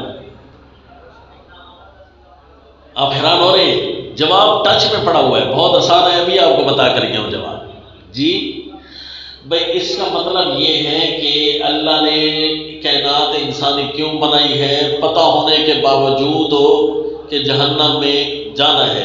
ابلیس یہ جو سوال کر رہا ہے کہ اللہ کو میرے بارے میں پتہ تھا کہ میں نے شیطان بن جانا ہے، الو بن جانا ہے، تو پھر اللہ نے مجھے کیوں بنایا؟ یہ شیطان کو اللہ نے، فرشتوں نے اللہ سے دعا کی، اس اسرائیلی روایت میں ہے۔ اللہ اس کا جواب سکھا، یہ تو ہمیں گمراہ کرنے کے لیے آیا ہے، لیکن فرشتے گمراہ نہیں ہوتے کیونکہ ان کو پتہ ہے جواب نہ دیا ہے نا، کم از کم جواب ساتھ کھڑا ہوا ہے، اتنا تو مانتا ہے نا کہ خالق اللہ ہے، اتنا تو مان گیا نا۔ اس چیز کا جواب نہیں پتا نا کہ اللہ نے مجھے کیوں بنایا پھر، اس کا تو پتا ہے نا کہ بنایا تو اللہ نے۔ ابلیس تو یہ تو مان رہا ہے نا کہ تیرا بھگوان اللہ ہے، تیرا بنانے والا تو اللہ ہے، تجھے تیرا کریٹر تو اللہ ہے، یعنی یہ تو پتا ہے کہ تجھے اللہ نے بنایا، بس جس نے بنایا اس کی مرضی پر چل، اگلے سوال کا جواب آئے یا نہ آئے، یہ تو مانتا ہے نا خالق اللہ ہے۔ تو دہریوں کو یہ تو پتا ہے نا کہ خالق تو اللہ ہے، کم از کم اس سوال کے جواب سے انکار تو نہ کرو نا اللہ کا۔ اگر اس سوال کا جواب نہیں آتا تو زیادہ سے زیادہ یہی کہو گے نا اللہ نے اس سوال کا جواب ہمیں نہیں دیا۔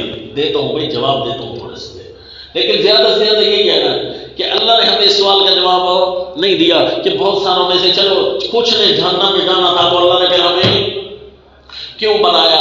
اس سوال کا جواب اگر اللہ نے نہیں دیا، کم از کم یہ تو آپ کہہ رہے ہیں کہ اللہ نے کیوں بنایا؟ بنایا تو اللہ نے، یہ تو خود جواب دے رہے ہو۔ جب اللہ کو مان رہے ہو اور پھر اللہ کے وجود کے بعد اللہ کی صفت خالقیت کو بھی مان رہے ہو، اللہ ہے بھی صحیح اور اللہ خالق بھی ہے، تو پھر بہت ساری مجہولات جو ہماری ہیں تو رہنے دو۔ اگر کسی مجہول کا جواب ہمارے پاس نہ آئے تو اللہ کا تو انکار نہ کرے گا۔ مجہولات تو بہت ساری ہیں، کان 2 کیوں ہے، ناک 1 کیوں ہے، ابھی تو یہ بھی مجہول ہے۔ ہمیں پتہ ہے آنکھیں 2 کیوں اور کسی کی 1 کیوں ہے اور کسی کی 1 ہی نہیں ہے، اور کچھ ایسی چیزیں ہیں جن کا ہر طرف منہ ہے، ہوا کا ہر طرف رخ ہوتا ہے، آگ کا ہر طرف رخ ہوتا ہے، اس کی آنکھیں بھی نہیں جی، اس کے باوجود اس کا رخ ہر طرف ہے جی۔ ابھی تو سوالات بہت سارے ہیں، ساروں کے جواب ہمیں آتے ہیں جی؟ نہیں آتے، تو پھر ہم کیا کہیں؟ ہمارے کان نہیں ہیں، کان تو ہے، یہ نہیں پتا تھا یہ 2 کیوں ہے، 1 سے بھی گزارا ہو سکتا تھا، یہ کم از کم گدھے کی طرح کیوں نہیں ہے کہ ساری چیزیں حرکت کرتی ہیں، ہمارے کان حرکت نہیں کرتے۔ گدھا اپنے کانوں کو پھیر رہا ہوتا ہے کہ بھئی یہ آواز کہاں سے آ رہی ہے، لیکن ہمارے کام ماشاءاللہ ایک جگہ خرگوش بھی نہیں ہے۔ تو ابھی تو بہت سارے سوال ہیں، نہیں سمجھ رہے؟ اب مصطفیٰ سوال کرے گا کہ یہ بال ادھر ہے، یہ بال ادھر ہوتے ہیں، یوں کنگھی کرنی پڑتی ماتھے سے اس طرح، یوں کیوں کنگھی کرنی پڑتی ہے؟ تو ابھی مجہولات تو بہت ساری ہیں۔ اس کا یہ مطلب تو نہیں ہے کہ ہم سرے سے اللہ کا انکار کر دیں کہ یہاں بال کیوں لگے ہیں، بال کہیں اور کیوں نہیں لگے، یہاں کیوں لگے ہیں، آنکھیں یہاں لگی ہیں، یہاں سے اٹھا کے گردن پر بھی لگا دیتا تاکہ پچھلوں کا بھی تو پتہ چلتا۔ ابھی تک تو بھائی یہاں جو لگائی ہے تو کس نے لگائی ہے؟ اللہ نے، کم از کم یہ تو مان لو۔ کسی سوال کا جواب نہ آنا ہماری حیثیت ہے جی کنویں کے مینڈک کی، جو کنویں میں ہی پیدا ہوتا ہے اور کنویں میں ہی جوان ہوتا ہے اور بڑھاپا بھی کنویں میں ہوتا ہے۔ لاکھ اسے سمجھاؤ بھائی دریا اتنا بڑا ہوتا ہے، اس کی سمجھ میں آنے والا نہیں ہے۔ کہتے ہیں نا کسی مینڈک نے اپنے اماں سے پوچھا دریا کتنا بڑا ہوتا ہے، اس کی ماں ادھر سے آئی تھی نا کود کر، اس نے دیکھا ہوا تھا دریا، تو یہ چونکہ دریا کنویں میں ہی پیدا ہوا نا تو یہ تو روزانہ ہی وہیں کھیلتا ہے، وہیں تفریح کرتا ہے، بس اس کی ساری دنیا وہیں ہے۔ تو ماں سے پوچھا کہ دریا کے بارے میں تو وہ ایک دفعہ باتیں کر رہی تھی پڑوسن کے ساتھ، تو وہ کون سی بات تھی، دریا کتنا بڑا ہوتا ہے؟ تو اس کی ماں نے کہا بہت بڑا ہوتا ہے۔ تو وہ جمپ لگا کر ادھر بیٹھ کے کہا اماں اتنا بڑا ہوتا ہے؟ کہا نہیں اس سے بھی بڑا ہوتا ہے۔ پھر جمپ لگا کر آگے کہا اس سے اتنا بڑا ہوتا ہے؟ کہا نہیں اس سے بھی بڑا ہوتا ہے۔ کہا بس ساری سمجھ تو ہماری حیثیت تو کنویں کی مینڈک کی، اللہ نے وہ فیچر انسٹال ہی نہیں کیے جس کے جواب ہم جاننا چاہتے ہیں۔ وہ بہت ساری چیزیں ہمیں تو ابھی زمین کی چیزوں کا نہیں پتا، ہم اللہ پر سوال کر رہے ہیں جی اتنی سائنسدان دنیا بن گئی ہے جی، ان کو زمین کے 4 حصے ہیں، 3 حصوں میں پانی ہے اور 1 حصہ میں خشکی ہے، اور اس 1 حصے کے اندر 7 بر اعظم ہیں۔ کتنے بر اعظم ہیں؟ 7۔ اور 7 بر اعظم کے اندر صرف جنگل کو اٹھا لو نا، ابھی تک پورے سائنسدان جنگل کو نہیں اسٹڈی کر سکے، سارے جنگلوں کو چھوڑو، ایمیزون کا جنگل بھی 70% یہ نہیں پڑھ سکے، وہ 30% تک شاید پہنچے۔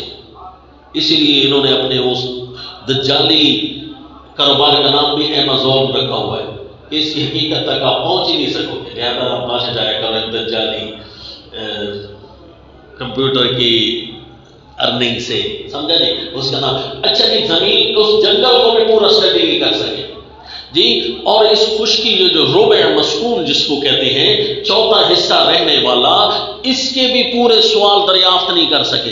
کتنی مخلوقات ہیں، کتنے حشرات الارض ہیں، کتنے قسم کے پرندے ہیں، کتنے قسم کے اس کے اندر بیل بوٹے ہیں۔ ایک ایسا بوٹا بھی ہے جو چیختا ہے، بچوں کی طرح آواز نکالتا ہے، چائنا میں دریافت ہوا، اس لیے اس کا نام بھی رکھا جی جن۔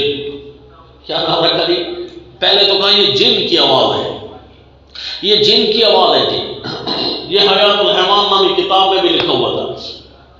تو آج کل تو جو ہے نا ویڈیوز کا دور ہے، تو سرچ کریں تو وہ بوٹے آپ کے سامنے آ جاتی ہیں۔ پھر وہ چائنا میں دریافت ہوا جی کہ ایک جنگل سے آواز آتی ہے جو روزانہ رونے کی، تو وہاں جاتے ہیں تو کوئی بھی نہیں ہے، پھر آتی ہے، جاتے ڈھونڈتے ڈھونڈتے وہ آواز تک جب پہنچے نا تو وہ ایک بوٹی تھی، اس کے اندر سے وہ جب بوٹے کھلتا ہے نا تو اس کے اندر سے آواز آتی ہے۔ انہوں نے کہا یہ تو کوئی جن ہے، وہ جس کو جن سمجھ رہے تھے وہ تو یہی ہے، اس لیے جناب اس کا نام جن رکھا۔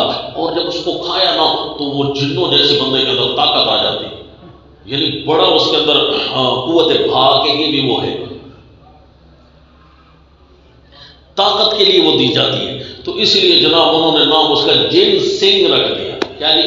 جن سنگھ اس کا نام رکھ دیا، حالانکہ وہ جن سے ایجاد تھی، جن سنگھ اس کا نام رکھ دیا۔ اور وہ آج کل ہمارے پنساریوں سے بھی ملتی ہے، تھوڑی مہنگی ہے، یہاں بھی آ گئی ہے چلتے چلتے نہیں سمجھے۔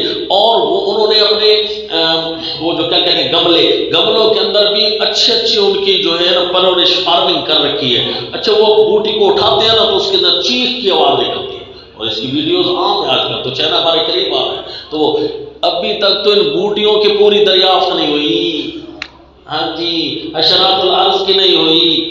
کئی ایسے بھی بوٹے ہیں جانوروں کی طرح شکار کرتے ہیں، ہاں ان کے اندر اگر کوئی خاص قسم کا کیڑا ہے نا وہ پھل یوں کھلا پڑا ہوتا ہے، پھر وہ اپنے پتے فوراً بند کر دیتا ہے اور اس کو کھا جاتا ہے۔ یہ کئی بوٹے ایسے ہیں۔ ابھی تک تو زمین کی کئی سوال پینڈنگ ہیں، ابھی تک پانیوں کے اندر ہم گئے بھی نہیں، ابھی صرف 4تھے حصے تک ہم کھڑے ہوئے ہیں، زمین کے 4تھے حصے۔ اور پانیوں کی طرف جائیں تو سارے کہتے ہیں جی ٹائٹینک جہاں پہنچ گیا نا انسان وہاں پہنچ ہی نہیں سکتا، کیوں جی وہ ایسی گہرائی میں پڑا ہے کہ وہاں جو بھی مشین جاتی ہے تو وہ تباہ ہو جاتی ہے، پانی کی طرف پریشر ہوتا ہے جی۔ تو یہ سمندروں کو پڑھ ہی نہیں سکے، زمین کو نہیں پڑھ سکے تو سمندروں کو پڑھنا تو کجا۔ اس کی پوری مخلوقات کا ہی علم نہیں ہے ان کو، اور اس کی مخلوقات کی روزیوں کا بھی علم نہیں ہے۔ کہتے ہیں سب سے بڑی جو مچھلی ہے نا وہ اتنی بڑی مچھلی ہے، اتنی بڑی مچھلی ہے کہ 200 ٹن تک یومیہ خوراک کھاتی ہے۔ کتنا؟ یہ غیر مسلم کہہ رہے ہیں، ہم کہتے تو سارے ہمارے پیچھے ٹین بجاتے نا، یہ غیر مسلم سائنسدان بھی کہہ رہے ہیں۔ اچھا پتہ ہے ٹن کتنا ہوتا ہے؟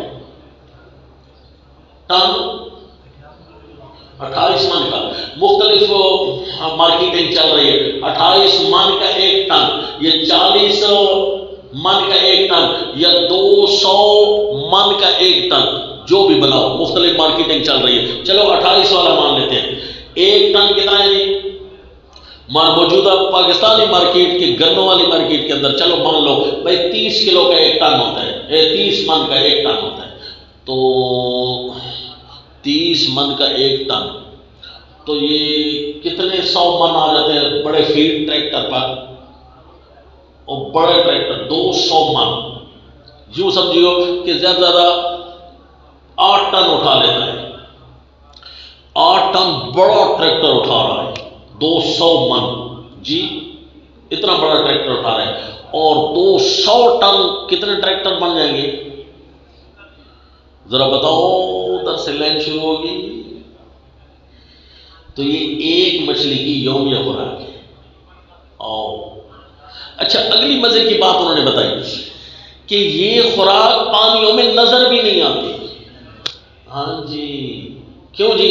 کہ وہ پانی کے اندر محلول بن کر وہ چل رہی ہے، اور وہ بڑی مچھلی جو ہے نا، اور اس جیسی کئی مچھلیاں ہیں، وہ بڑی مچھلیاں جو ہے نا اپنی جھلی کے اندر سے پانی گزارتی ہیں نا، تو وہ خوراک اوپر رہ جاتی ہے، پانی دوسری طرح سے نکل جاتا ہے.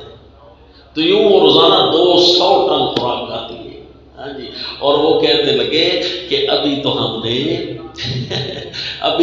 محتاط اندازہ بتایا. سرائکی کا وہ ایک کہانی مشہور ہے نا کہ لوگ پرانی بوڑھیوں کے پاس جاتے تھے چاند کی تاریخ پوچھنے کے لیے، کہ وہاں پہ فلانی اماں کو پوچھا آج چاند کتنا ہے.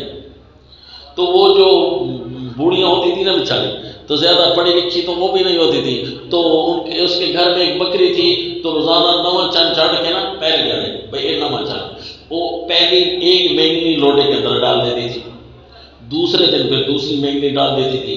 تو جو بھی پوچھنے آ جاتا تو وہ پہلے لوٹا اٹھاتی اور اس کی مینگنی گنتی اور کہتی آج چاند 14 ہے. تو وہ تاریخ بتاتی تھی. تو ایک دن جی فرض کرو جی بکری آ گئی لوٹے کے اوپر، اور اس نے وہیں کھڑے ہو کر قضائے حاجت کر دی. تو آئے جناب پھر پوچھنے والا تاریخ، تو اماں نے کہا میں ویسے نہیں آیا. تو انہوں نے جی گننی جب شروع کی تو جی چاند تو 200 کو بھی کراس کر گیا. تو اماں نے کہا بھائی آج چاند دی 40ویں، کتنی؟ آج 40 ہے چاند. اس سے کہ اماں چاند تو 30 سے اوپر ہوتا نہیں ہے، آج چاند 40 کے. اس سے کہ میں 40 خدا دے ڈر تو آخر، ورنہ چاند تو 200 کو بھی کراس ہے. انا للہ و انا الیہ راجعون. تو وہ سیزان کیا کہہ رہے ہیں کہ یہ ہم لوگوں کے محتاط انداز سے بتا رہے کہ 200 ٹن اس کی خوراک ہے، ورنہ تو خوراک کہنے لگے اس سے بھی زیادہ ہے. یہ بھی اللہ دے ڈر تو، ورنہ خوراک تو اس سے بھی زیادہ ہے. ابھی تو اتنے مجہولات ہیں. آپ کو صرف یہ سوال کا نہیں پتا کہ لوگوں نے جہنم میں جانا تھا تو اللہ نے کیوں بنا دیا، تو آپ مرتد ہو کر بیٹھ گئے.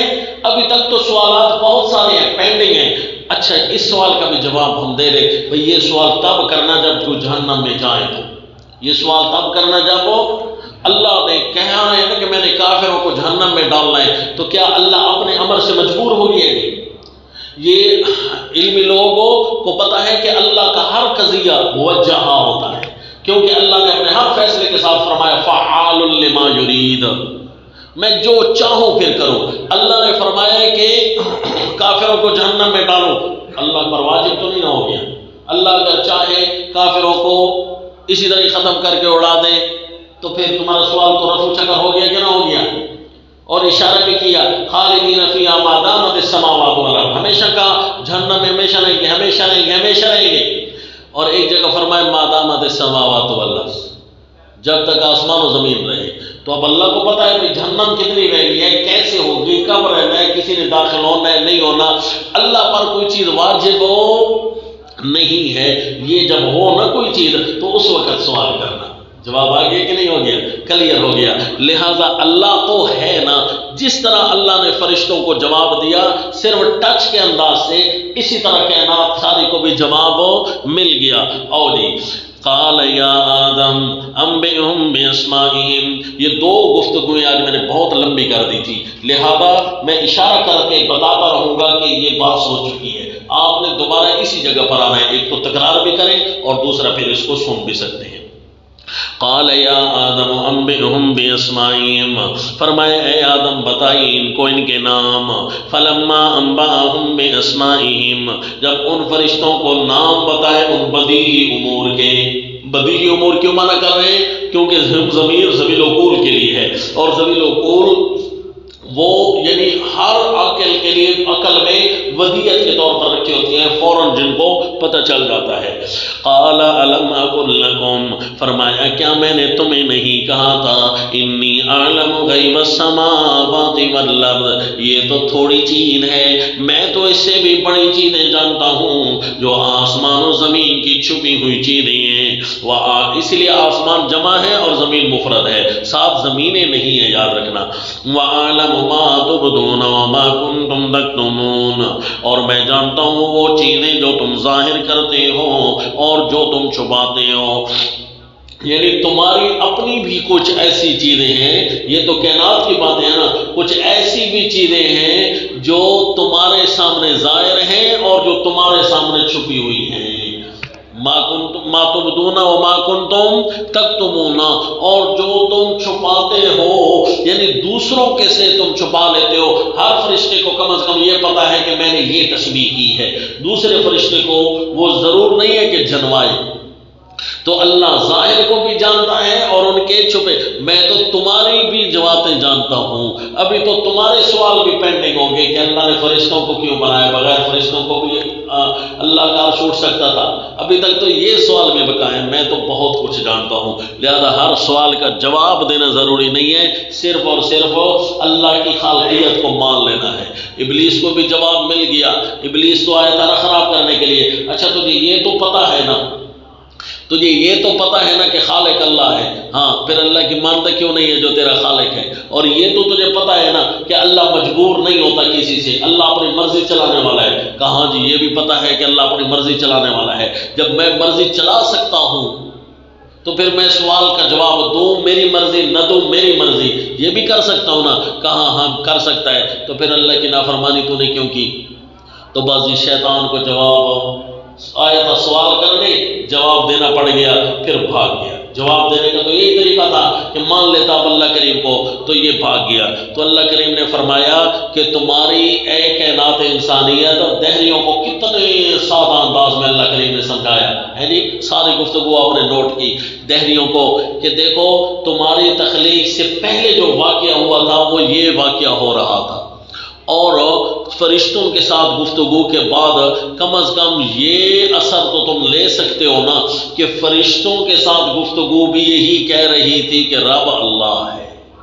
تو کم از کم تمہاری تخلیق سے پہلے بھی نغمہ یہی چل رہا تھا۔ تو کہہ دو یا ایھا الناس اعبدوا، اے لوگو عبادت صرف اپنے رب کی کرنا۔ اچھا جب تم پیدا ہو گئے نا، پھر ایک اللہ نے تمہارے ساتھ واقعہ کیا تھا، وہ واقعہ پھر اللہ کریم سنا رہے ہیں جی، دوسرا واقعہ شروع ہو رہا ہے۔ تو یہ دہریوں کے ساتھ دوبارہ تخاطب آئے گا، وقفہ کر لو پھر اس کے بعد پڑھتے ہیں انشاءاللہ۔